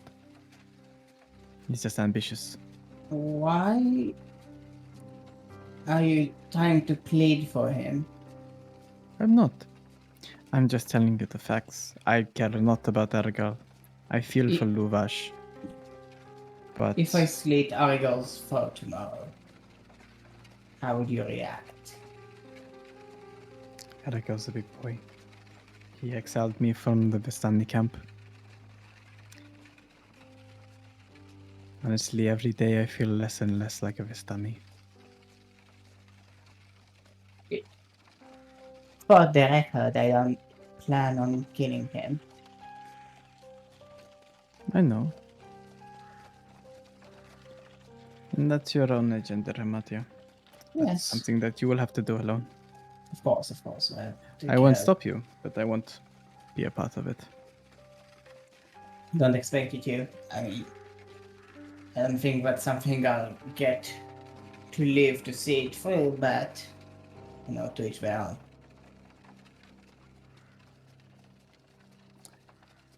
And I suppose final thing that is a loose end is well, we're investigating some problems in an orphanage in Valaki. And we discovered that a shadow spirit was possessing a boy that was causing harm to the others. Shadow And spirit. some sort of ghost-like creature that follows the Night Mother. Of course it was Night Mother. Why can't it be a nice creature for once? Why can't it be the Pixie of Dawn who serves the Morning Lord or something? Who knows, maybe there is one, but they don't tend to be the ones that cause harm. It's not like we're out and about looking for people doing good and then killing them. Maybe we can give him a pat on the back or something. In any case, after trying to figure out what was wrong with this boy, we discovered that there was a creature living in another boy that was causing harm. And when we challenged that creature within, it attacked us. And so clearly it was using this child as a host. So I had a idea to destroy the host. And I ended the life of the child for a moment. And as the shadow creature escaped from us, fleeing to the Night Mother once more, I brought back that child from the brink of darkness and saved his life. So let me get this straight. You killed the child and then brought it back to life. It was only for a few seconds. Just a little bit of death. I've heard of such things. That's completely out there. I have to say, I'm genuinely impressed by your creativity. I didn't know what else to do. Well, you came to the perfect solution to the problem, and you should be proud of it. Not a lot of people can think so quickly in such a dire situation. Well, the boy is safe now, but that spirit is still out there, and oh boy, does he hate me.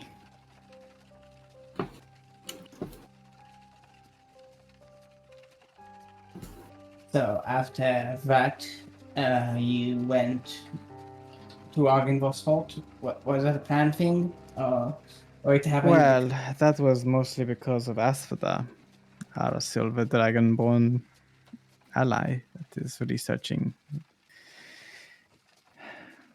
Also an Argent purifier. Indeed. Sure. Okay. She was being stalked by these undead zombie soldiers that were also from the Argent Purifier, the original Argent Purifiers. The Knights of Argenvo's training? Well, right, but no, really, not really. I mean, Like less that now, Argent purifiers, more like precursors to the Argent purifiers. Right, the prequel. And so, well, she was being stalked by these creatures, so we had to go and resolve that for her because we couldn't really do with, this ongoing, super slow stalking, constantly following us like some sort of terrible, I don't know, peeping Tom. And that was when we met them, and Illyria was possessed by Casimir's sister. Right, and we discovered that's her soul is trapped in the Amber Temple, and we have to help Casimir put his sister's soul to rest. Right. But you should really listen closely. The next part is quite amazing. Did you do it? What? Put his soul to rest? No, it's one of the tasks at hand, even though I objected to it, but Why so? Oh, well, thing is, I believe that if we wish to end the misery in Barovia, we can't stoop to our abusers' level, right? Because if we just do the things they do, we just replace one tyrannical madman with others. So, Casimir, I'm sorry, but his sister possessed Illyria and tried to get her actively killed. And she was nearly very successful at that. Right, so we asked her, hey, why do you want Illyria dead so much?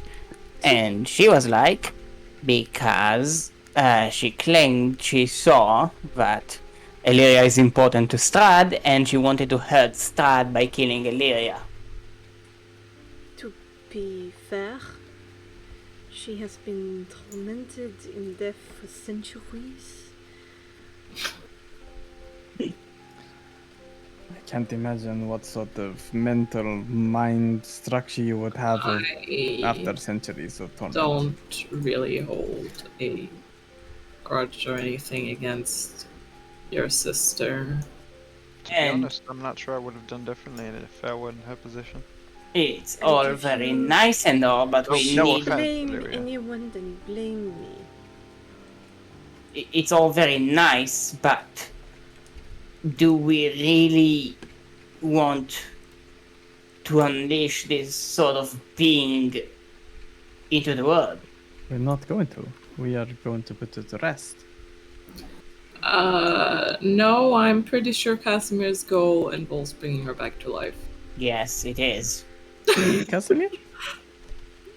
Oui, I promised her to restore her to life. See? Well, we Do will you- How have long is she to dead, you said? restoring her to life.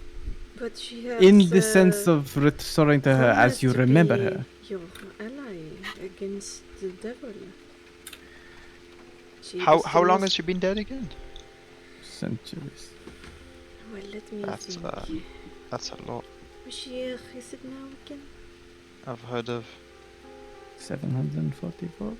Mm. Casimir, you do know though that if we were to restore her, 538 years ago, to be exact.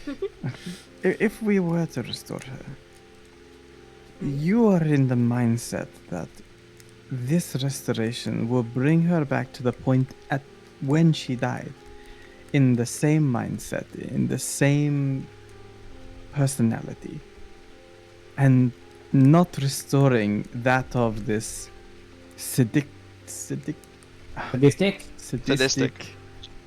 person, right?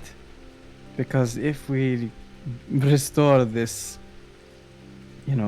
homicidal sister of yours in her current mental well-being, Mm-hmm. it's in all likelihood she just might end up killing you too. I mean, you all already agreed to it, so I know, with the intention that when we restore her, that she could be all nice and friendly just as much as she was. I mean, I don't think that was ever a condition. Well, I mean, who wants to live with a sister that just wants to murder you? I mean, we just literally came from a village where she kept her brother, even though he was killing people. I don't So- think we were. If My opinion is she that would it- kill it- me, then I would deserve it. Well, you're so upbeat today, Casimir. Calm down. We Point. still cannot escape the fact that I murdered my own sister. I did that.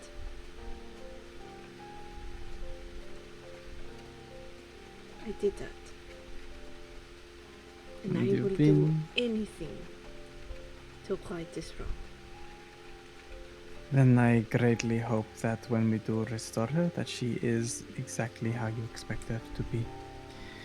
But Amatir is right too. Well, she seemed reasonable enough to only want to kill me with a reason. Hmm. Misguided, sure, but you see, Leah, that's where you don't understand something. No one kills anyone for no reason. There are some depraved souls that kill things because they find it fun or they want to eat it, But I mean, I never said anyone was killed for no reason. I don't mean to interject here, but honestly, there's no point in getting upset about what is yet to happen. yes. We don't know exactly what will happen. We hope for the best. That is what we do. And if the best happens out, then we are all happy days. But if not, then we make a decision there. And honestly, do you believe that there's some kind of completely pure soul out there that will help you fight against Strahd? You wanted a powerful ally. Maybe you shouldn't be so picky about their purity. I mean, I am the last person here who should nitpick anything about purity, as you well know. Thing is, Strahd is not it might be the source of the problem, but even now, let's say we kill Strahd right now, put a stake in him, or show him the sun or something, and he dies and the fog lifts. Barovia will still not be saved, because killing Strahd is the materialistic goal, sure. But if we wish to save this place from being this horrid, barren, not really fun to live in wasteland, but unfortunately we call home, we need to restore the spirit of Barovia as well.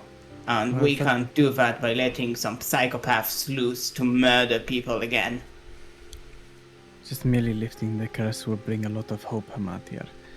Things will change immediately, at least in the mindsets of the people. It's naivete to think, but just because you bring back the sun, that means that everything is going to be fine and dandy. No, but people could leave. Sure, can live, but then you won't have a Barovia. Casimir stands up. Well, half stands up in the carriage, back of the carriage. Gets like both on the head. Yeah. Last squats up. Power squat. And he opens the door whilst you're like moving, right? Or moves to the back. Then turns his head and says to you all, if you do not agree to my terms, then I will not help you. We have agreed to your terms, right? And yes. Lyria just kind of stares at Nyx. No, yes, of course we agree. I'm all for this. It's Hamatir that's all judgmental. I mean, the terms are already agreed, but that doesn't mean I like it. So Well, I am fair going enough. to cooperate with it. I'm just going to be grumpy about it. And I'm going to say I told you so when the thing that I predict will happen. Well, be that as it may. Maybe you do get to say I told you so, but That's a good we made a deal. We did. And I'm planning to honor it, so don't be so Yeah, melodramatic. please don't jump out of the cart. Yeah. Without any shadow of an expression, he just nods solemnly and sits down again. That's right, bitch. I think that's the most emotion I've seen from you. Lyria just kind of gives like a little sigh. Sit down. Alright. Cool. That's pretty much everything. There are small holes here and there, but I don't think there's anything more significant than what we've just said. Can't really think of anything. Okay, so we need to get the vestiges, we need to save basically every village from impending doom, and we need to find more allies in a place full of bad, selfish, bad people. Pretty much, yes. Okay, seems like a simple enough task. I'm glad you think so. I'm being very sarcastic at the moment, Nyx. This is going to be... Oh, really? Sarcasm. Already made it so far. We can do this. I mean, don't get me wrong, I'm all in for it. I just don't think, I'd really leave to see it through, but if I can help in any significant way or insignificant, then I will.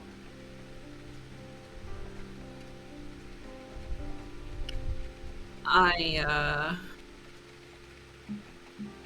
think that by now you have probably proven yourself a valuable enough ally to consider having you around when facing Strahd, and Illyria just kind of looks towards Nyx.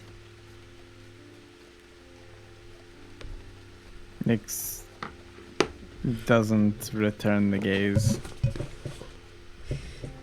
Just stares blankly at the other side of the carriage, sitting. Anyway, if you'll have me, I will be glad to help. Because all of my smirkiness aside,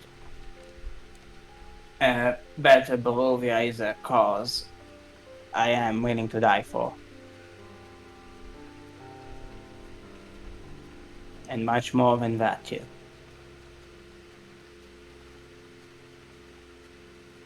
Oh, finally, not that it's really anything of great importance, but we also agreed to, restore wine production in Barovia because everyone's a fucking alcoholic. The most essential. Can you Ah. blame them? Yeah, No, that's quite I mean, it's the only real coping mechanism, if you ask me. I mean, they can find a hobby, like sewing, it's really fun. More people should do it. Just be useful.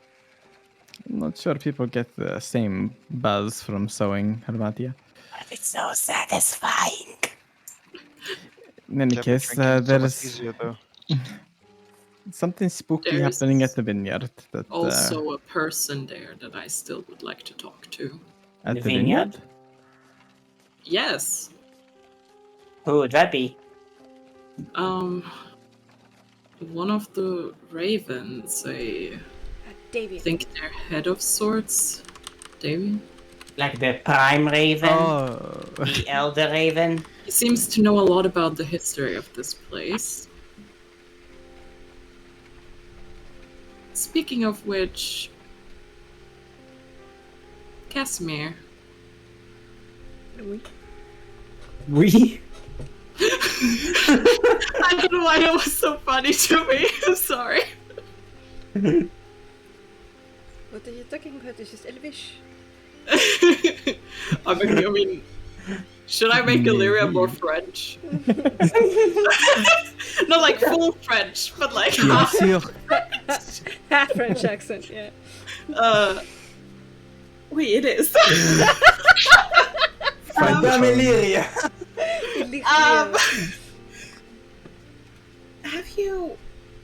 Do you know anything about Sergei? Sergei? There are many Sergei within the Tsarevich Empire. Which one are we talking about? Is it Tsarevich, the Sergei? his brother.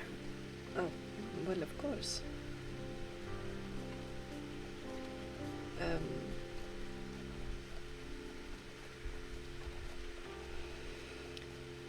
For one thing, it's strange. To be honest, I don't know why it is what it is, but well, I'm sure you know that vampires cannot have children naturally, right? Yes. Yes, because they are technically dead. Yes. Fire and Black. They are known to be very... Well, the two brothers, Strahd and Sergei, of the late Emperor Barov and the Empress Ravenovia. They're said to be twin-like, or two brothers that look very, very similar. I am aware of that. I don't know why, because the Barov family found two amazing scions in one blood family and decided to adopt them as their own kids. That was the way of doing things. Back then, vampire families would search for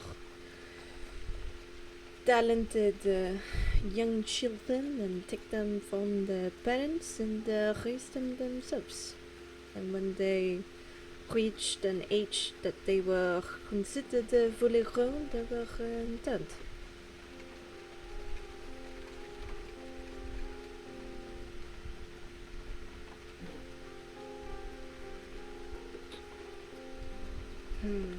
Let me do an intelligence check for Casimir. See what else he might know. It's like, how the fuck do you know that they look alike? Wait, so you knew that Strahd is just this evil twin all this time, and you didn't really bother to tell anyone about it, whilst he's here fabricating his own little pretty version of reality about what happened at the altar. What I didn't pay enough attention to the inner workings of the royals of the Savage Empire to know which one of the brothers had the wedding. I just know that there was a royal wedding. Oh, so the royals aren't really popular. Usually the populace isn't really privy to much of the fine details of court, from what I know.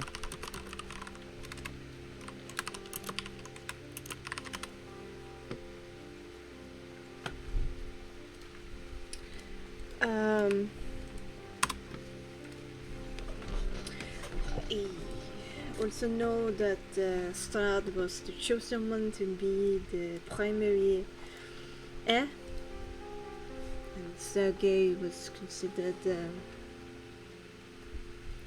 Strahd was more talented in the end, and Barov Rabenovia chose him to take the crown. Perhaps because of his victories in combat.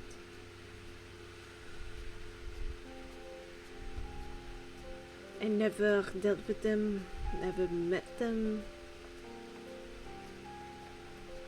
It was through the Fedatovs and servants that I deployed my people skills to earn a living. That's all I know. Thanks. Do you know what happened to Barov and Rabenovia, maybe? Well, that's well known. Well known among people that have lived as long as I have. Baryov died on the battlefield against Empress Shay, right here in this valley. During the same battle, Prince Strahd got mortally wounded, was nursed by the Vistani, brought back to his main forces, and he mounted a counterattack in vengeance of his father, and in turn murdered Princess Shay, Empress Shay on the battlefield, and became the ruler of all of Karnas that day. In honor of his father, this valley was renamed Barovia after Barov, and he built a castle after his mother, who decided to take his own life after the loss of her love. So, Castle Ravenloft after Empress Ravenovia. oh, I just thought it has something to do with Ravens all this time. Silly me.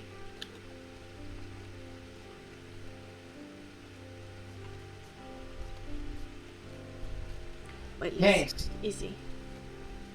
It's an easy red herring. Oh.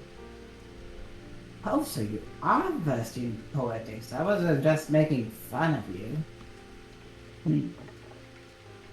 What? He looks very confused. Anyway, to make something happen this session before we have to end. We're gonna do a transition! Ah! No! Alright, so you have been riding and talking, not really walking and talking, but definitely traveling and talking for some time. A dead raccoon in the street.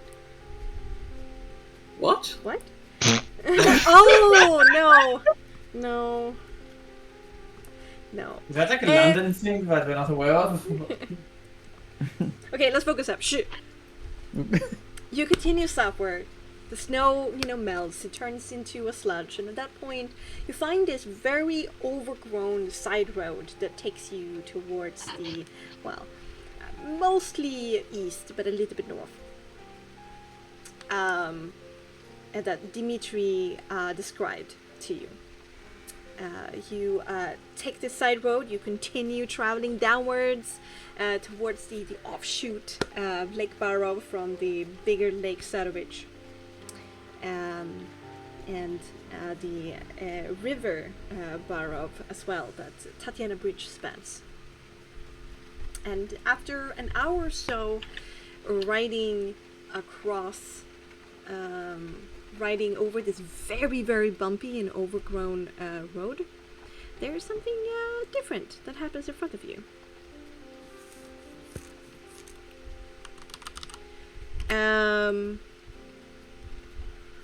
You have to stop completely in your tracks when you see it.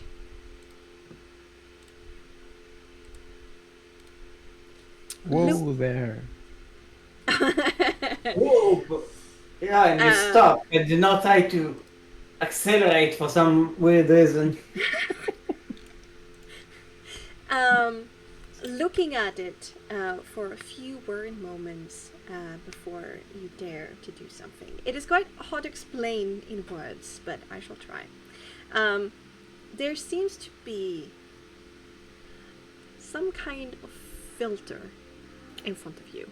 Or perhaps a veil would be a better word. Not only does the mist thicken, but there's a warm, yellowish light ahead, scattering within the mist.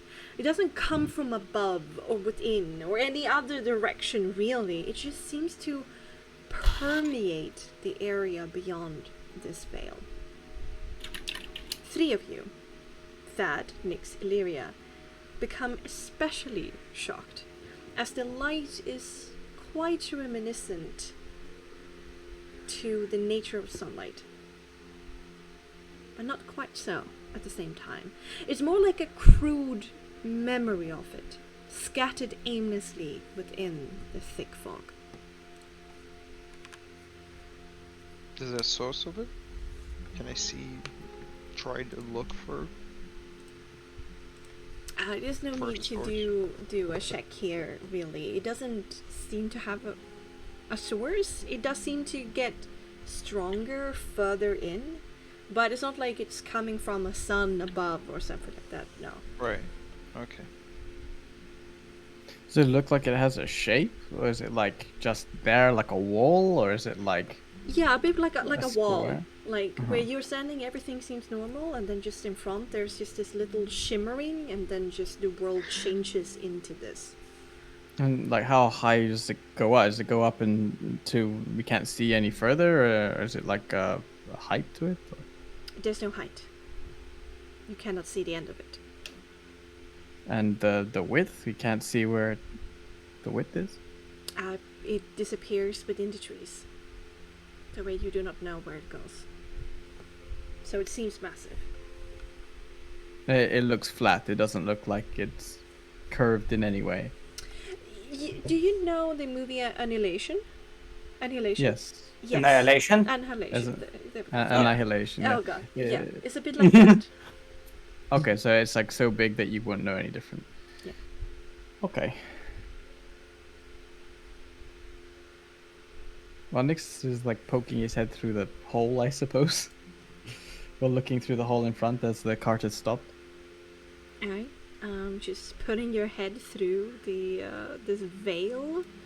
No, I didn't put my head through the veil. I'm saying like we're in the cart and we're outside of this veil, right? Oh yeah. But you're driving? No. But Oh, you good, said no. that we held the cart from the outside, right? We stopped the horses. Yeah, when you saw the veil.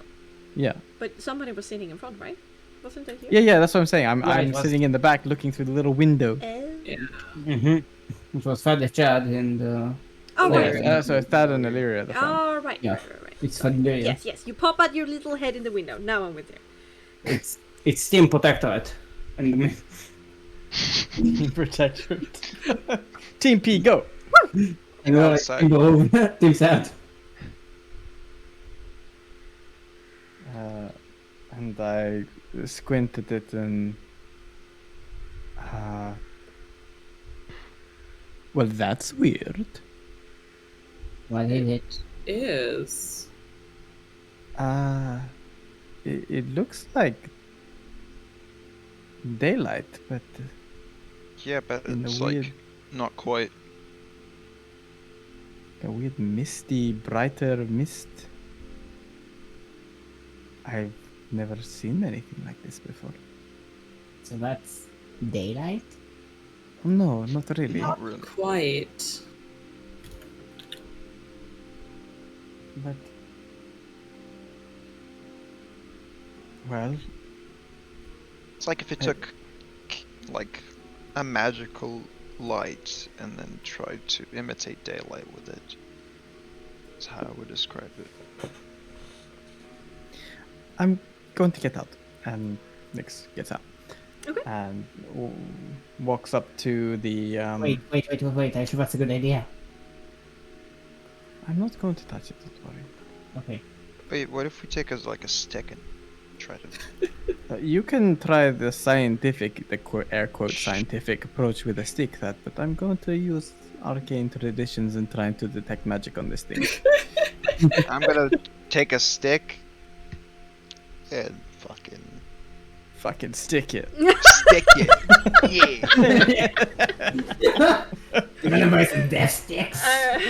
Are you casting detect magic When in as a doubt, ritual? whack it with a stick.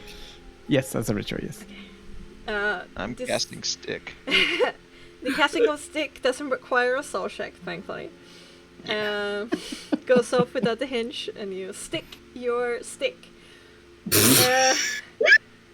through the veil. Not my stick, just a stick, but sure. Through the veil, and the stick is completely normal. Alright, You don't see any Look. visible changes to it. looks fine. Thank you for your scientific approach. I mean, I could sit here for a while and kind of ponder it too, sure. Nix is sitting like kind of cross-legged in front of it with his book open, and like the words are kind of like floating, like writing themselves on the pages. Basically telling him what this is very slowly, like a web page in the 90s. Slowly Like a loading line by hyperlink. line. God damn it.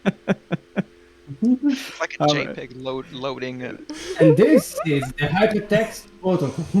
Yep, Oh god. pretty much. Oh god. Well, 10 minutes passes.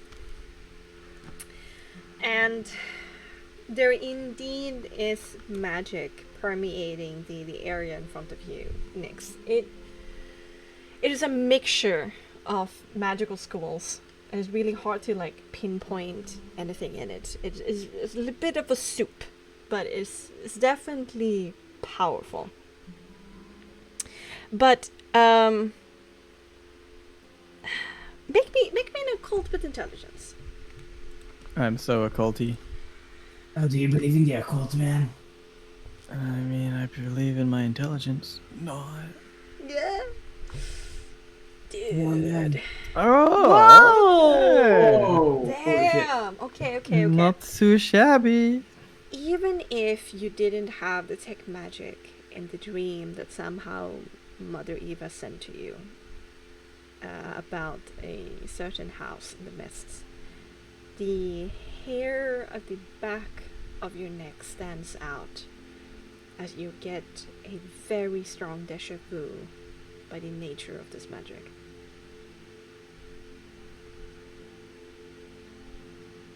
What sort of deja vu? The Durst mansion in the mist. Huh? The Dursts? Death House? Yeah, I know. I remember. I'm like, huh?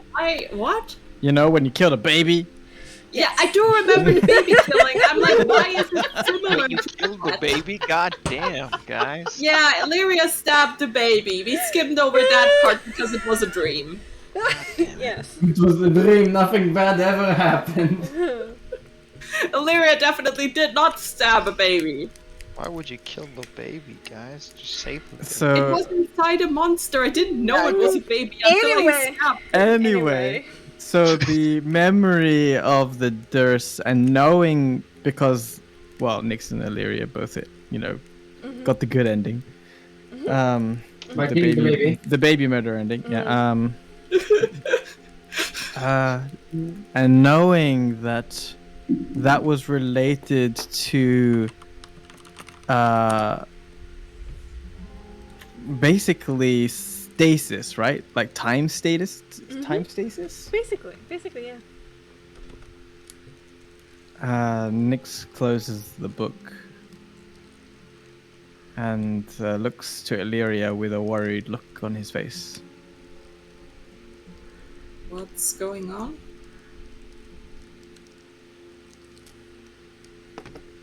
It might sound weird, Illyria, but I had this dream once. It felt so real. So much so that I almost thought that it was one of what Madame Eva called the premonition. And in that dream there was this house that had been trapped in time.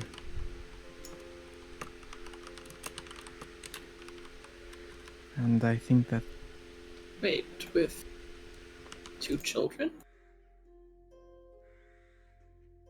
yes. How did you know that? And there was a monster. And I stabbed it, and it turned out it was a baby. Excuse me. I'm not sure I had exactly the same dream, but Wait, what? maybe those details were in your mind. But the point I'm making here is that I remember that dream so clearly. And in it, that mist, that same mist, that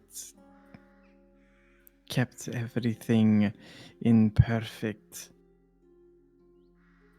stasis, held in time, is like this mist that we have in front of us. Ow. What? I don't know how it works. I don't know if it's true.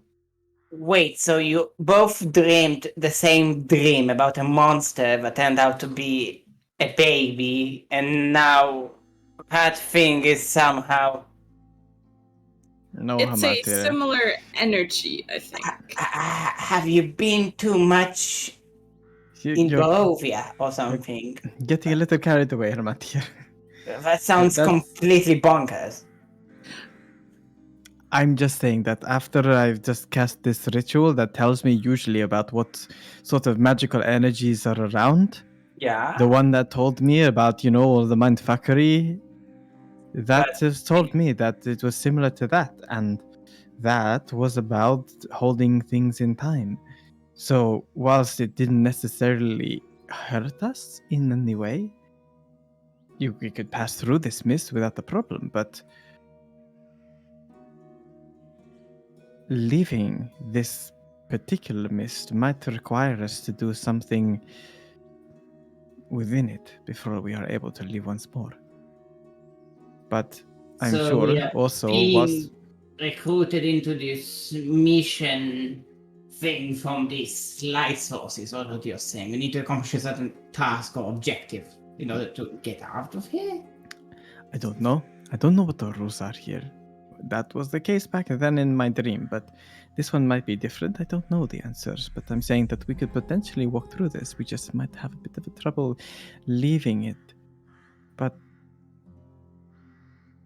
whatever is within there is what I'm trying to get at here. Whatever is in the mists. People, locations, buildings. They very may well be trapped in a time where Casimir was, well, not a bit of a drag. Oh, I didn't think that time existed. If I'm going to be perfectly honest. I mean, Casimir this is why I sneezes. speak. You know Casimir is here, right? Yes, I am fully aware of that. I mean, Right. this is wild speculation, so I guess we'll have to find out for ourselves. All I know is that these mists are not going to kill us. We can walk through them and we can see what's going on there. But this also explains why they haven't had any communication with Kresk. If whatever's in there, they can't get out. So we got stuck in time. Yes. But if we go through there, we too will stuck in time. So, all things considered, nothing else bad will happen out here until we resolve it. So what does stuck in time even mean? Because, time passes regularly here. So what? If we go in now, it'll be like 100 years there is like 1 minute here. Or I mean, this is some very complicated things. And maybe, maybe you don't know how the flow of time works there. Maybe if we enter then, so 1 minute there would be like 7 days there, and then we'll come back, and Barovia will be ash and gone, and Protectorate is going to die because we spent time in. I mean, we don't know enough to enter this place safely, and this is like. This is some time magic thing, so. Your brain. Well, I don't know, Hamatir. I don't know the rules. It seems very confusing. Well, let's be confused. And Nyx will smile and step through the mist. Wait, are we No, just... Nyx! Nick steps through the mist. I run to The other side? I mean, nothing has changed for you, Nyx. You can hear completely normal, you can see completely normal, there's just this filter in front of you. It's just on the other side, the world just seems slightly brighter and slightly warmer. Can Can I we poke my see hand Nick? back through the mist? Yes. I do a thumbs up through the mist. It's just a hand. No, it's skeletal! I think it's Nyx's dead body! I'm gonna stab them. No, I'm just kidding. With a stick. With a stick? Nyx, what happened to you? The degradation of time! Oh no! Poke my head through. I'm so old. I'm going to cast Minor Illusion and make him look like old Nyx. Oh. Old man Nyx. Do you want to do a subterfuge check on that? Yeah. Oh, okay. In front of me, there's verbal components. True. How do you want to play this off? Like, you gotta be smart about this. Sell me on it. He's going to have soul distract him. So you're gonna send Soul in to distract? You're gonna sacrifice Soul?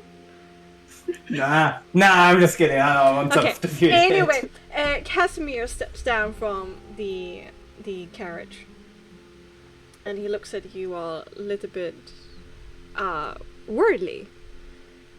Is this something you want me to follow into? Is it better that I protect the horses and the carriage? I think it's up to you. We could probably bring them if we really wanted. Honestly, I perhaps have another 100 years or so living left, meaning perhaps 4, 5 adventurer groups like yours to try and convince to let my sister out of her predicament. I cannot die before I have completed this task. Would this be dangerous? We don't know.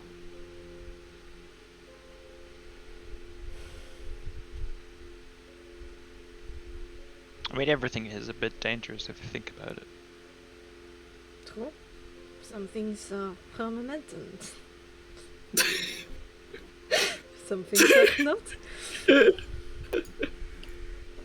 Well, I have grown to trust you guys, so what do you want?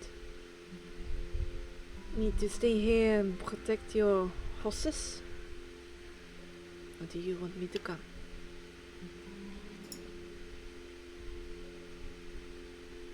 What do you think, Illyria? You've had business with them, right? True. Could be an asset.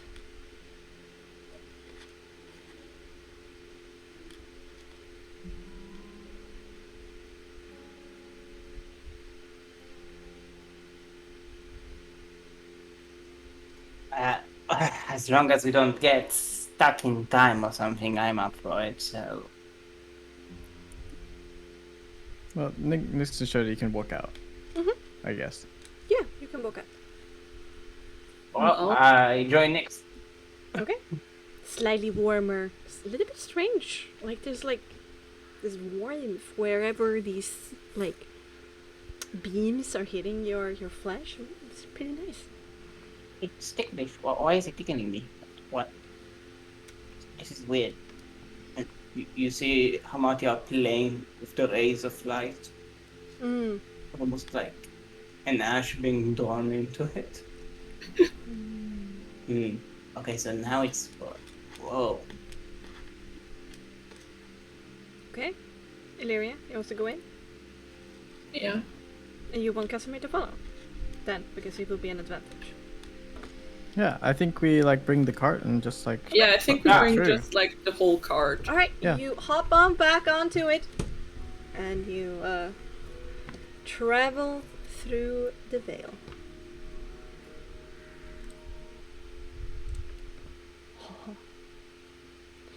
Beep, beep, beep, beep.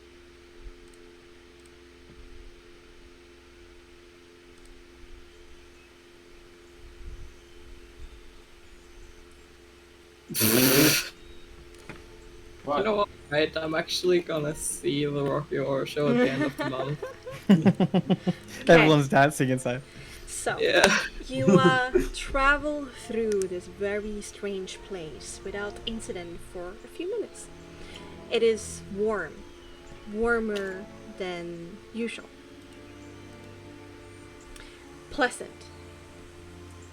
And you think that your skin is a little bit ticklish from the light scattering all around you, and that it could just be your imagination either. You turn another corner, and the landscape opens up into... It's very hard to believe it. But it's true. Opens up into farmlands. Farmlands bursting with bounty. Their rolling hills spotted with various agricultural pursuits that gently continues to angle downwards to a brilliantly glimmering blue lake in the distance. It is so strange. There's warmth here, light, life. If you close your eyes and just listen to the birds, you can almost imagine a sunny summer day. But when you open your eye again, the mist persists, heavily so, obscuring the sky from you. Scattered here and there, you can see quaint farmsteads and people moving about them in the distance. Very much closer, however, to your right, two farmers stand with straw hats, leaning against their tools and holding flasks in their hands, quite leisurely so. They wave and smile openly, shouting, "Blessed day, travelers! Welcome!" You might need to collect your jaw from the ground, because they are obviously Barovian, but their openness is not only strange, it's quite unsettling.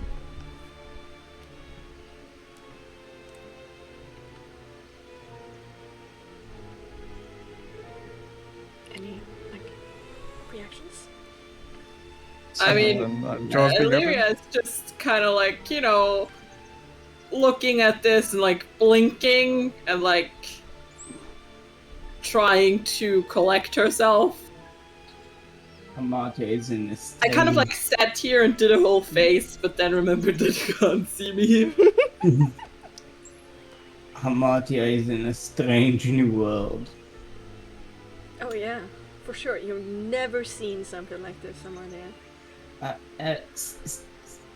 Good day. Hi. Hello. Hello, Sweetie. welcome. Nice here. And she takes her coat off. Ooh.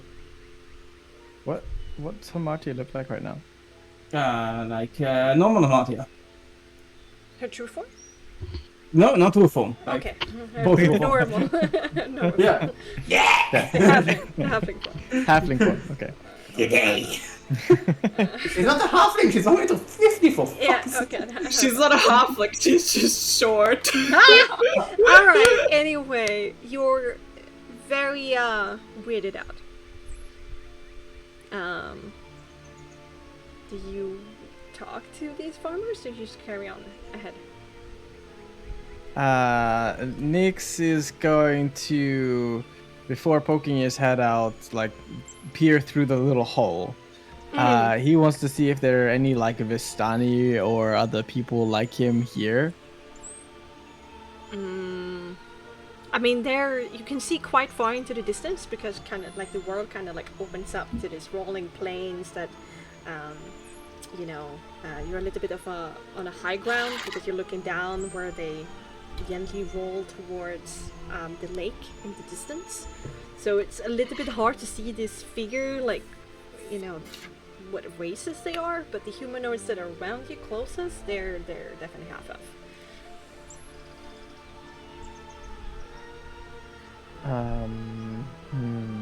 Until then, until he sees otherwise, in this weird location with the hat of disguise, he will think of a person, a gentleman that is of half-elf origin that he's seen before.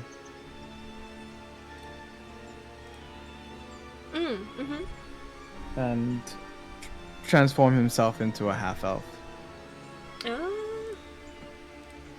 Okay. Alright. With your disguise set, do we continue on a little bit longer? Or do we Sure. talk? Alright.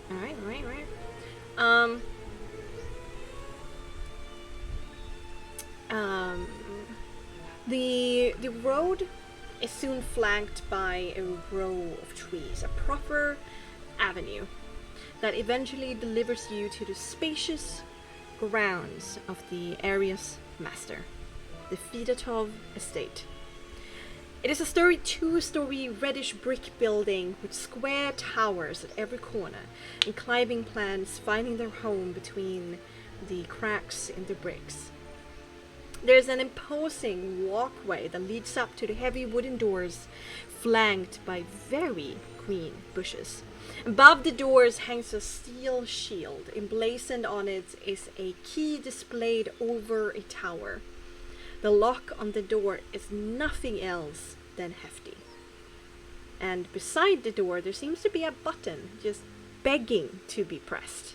There's light and shatter coming from the banner.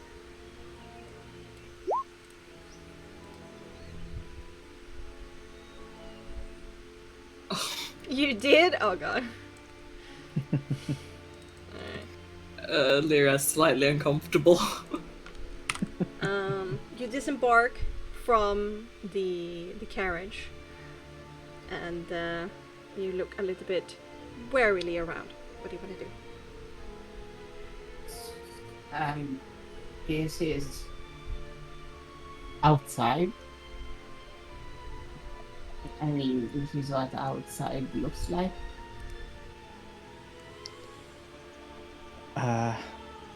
A little. It's still a bit cloudy, but it's certainly brighter.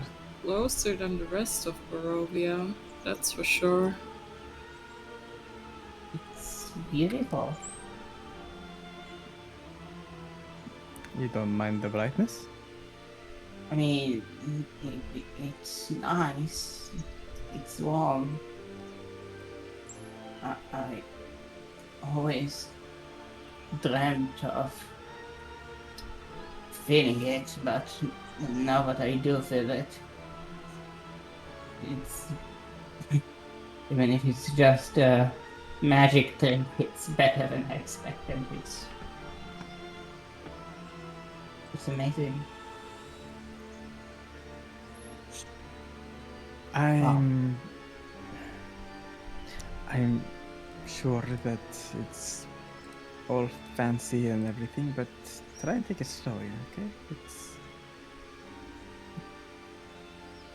Don't stare at the big shiny thing. That thing over there, and just stares at the sun. Don't. That's the sun, isn't it? Not really. Pretty close, but not really. Wow. And you all have that. Well, no, they do. We don't. You did. I've seen it once before. Well, for a long period of time, but you know, I have seen it. I want to stay here forever. Lydia, I'm choosing this forum because I don't know exactly whether or not the people within here It's alright. I just needed a moment. I know it's hard to see, but he's someone that I kind of like. I mean, so did I. I just highly doubt he has anything good to say about me after what happened. I'm going to keep this disguise on whilst we're here. At least until something tells me otherwise, but... Don't worry about it. I just needed a moment. I'm fine now. Okay. So, Nyx in Ismark's skin Okay. goes up to the doors and, like, looks back before shrugging and then knocks on the door. You don't want to press the button that begs to be Oh, it pressed. says... Oh, here's a button. There's a Holy button shit. beside the door that just begs to be pressed. The DM begs it to be pressed. But you can't just knock on it, It's you a know. doorbell, isn't it? Fuck you, Belle. I just knock on the door. Okay, you knock at the door.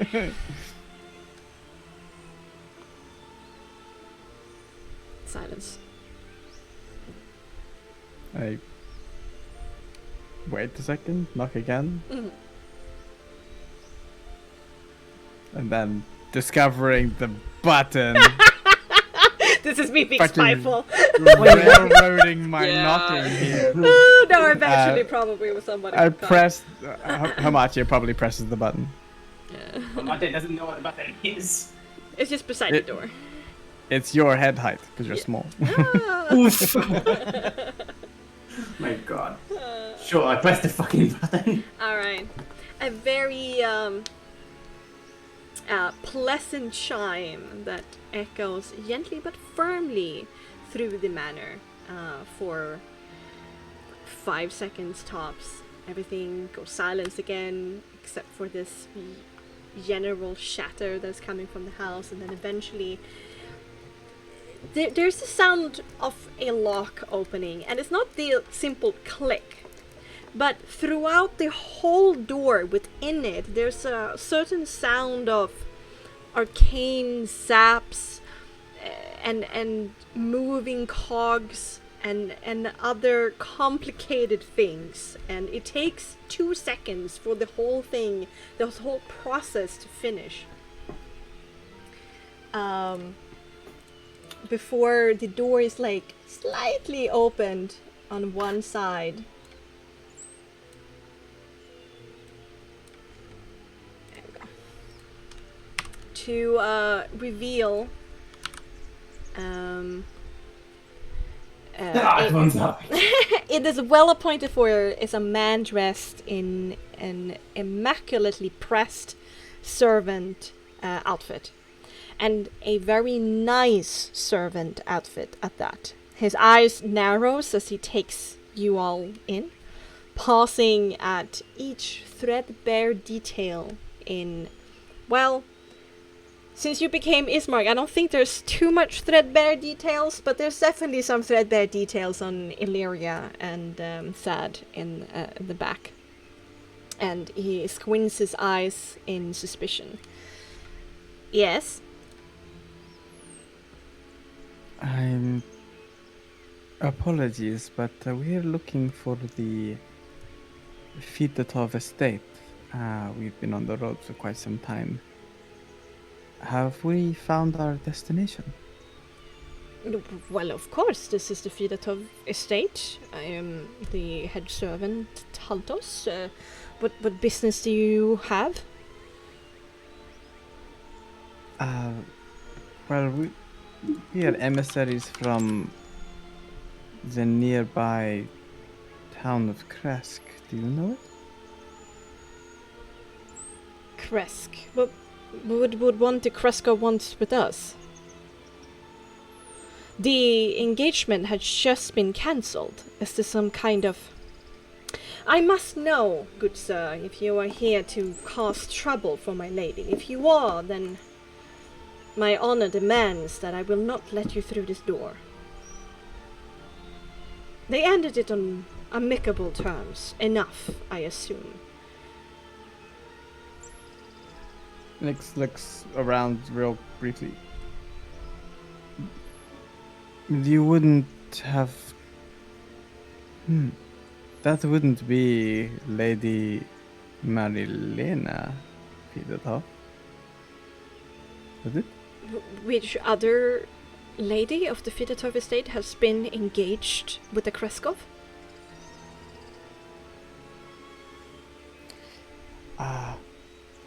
Well... Nix like kind of looks around again, seeing if anyone has any sort of thoughts on this matter, but he says... he tries to puff up his chest a little bit and say... Well, no, of course not. No trouble whatsoever, I'm sure. Just a couple of things that require the attention of Lady Marilena. Just formalities. We are happy to wait. I see. Well, I will let the lady know. If you would please step aside, and I will be back in a short moment, I assure you. Of course. Surely the lady wouldn't mind us waiting in the foyer rather than on the doorstep like a couple of beggars. I promise we are not here to cause any sort of trouble. Squints at you again, and then, of course, the Fidotov are gracious hosts. And he opens the door completely, steps aside, asks to take you all coats if you want to. Yeah, I'll give him a coat. I don't take anything off because it's all fake. Yeah, right. Just politely decline. Yes.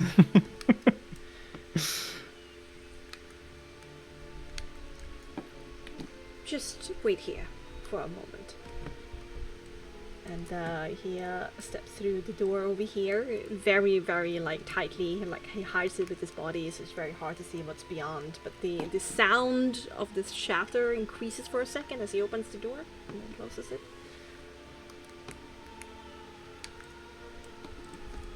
Well, at least we have some sort of timeline here, I guess. If Lady Marilena is still alive, This is centuries ago. This is before.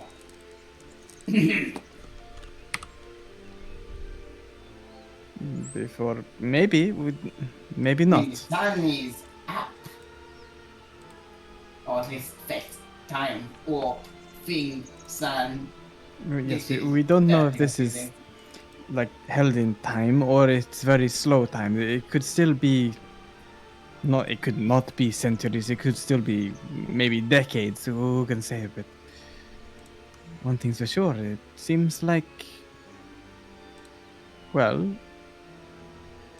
he was referencing some sort of engagement. An engagement that was cancelled recently. The I'm just door going.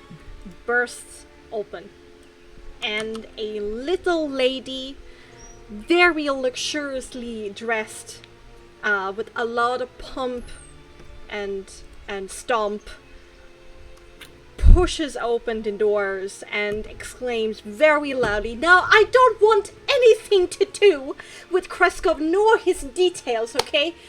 He could have sent a missive." Wait. Oh my Boreas! Oh my god, Tatiana, what are you doing here?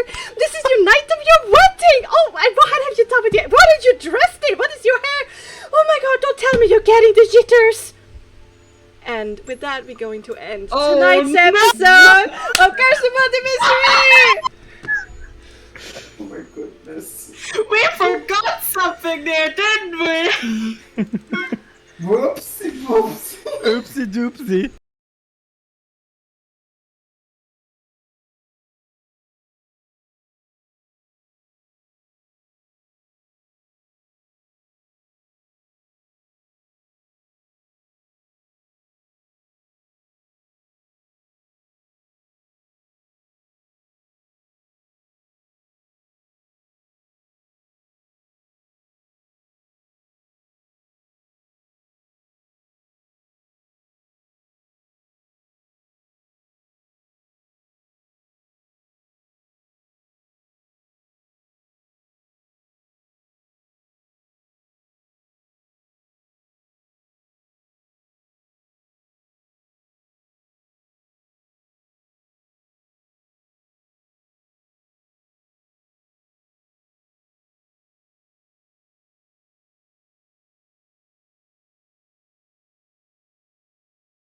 Well, this is gonna be fun.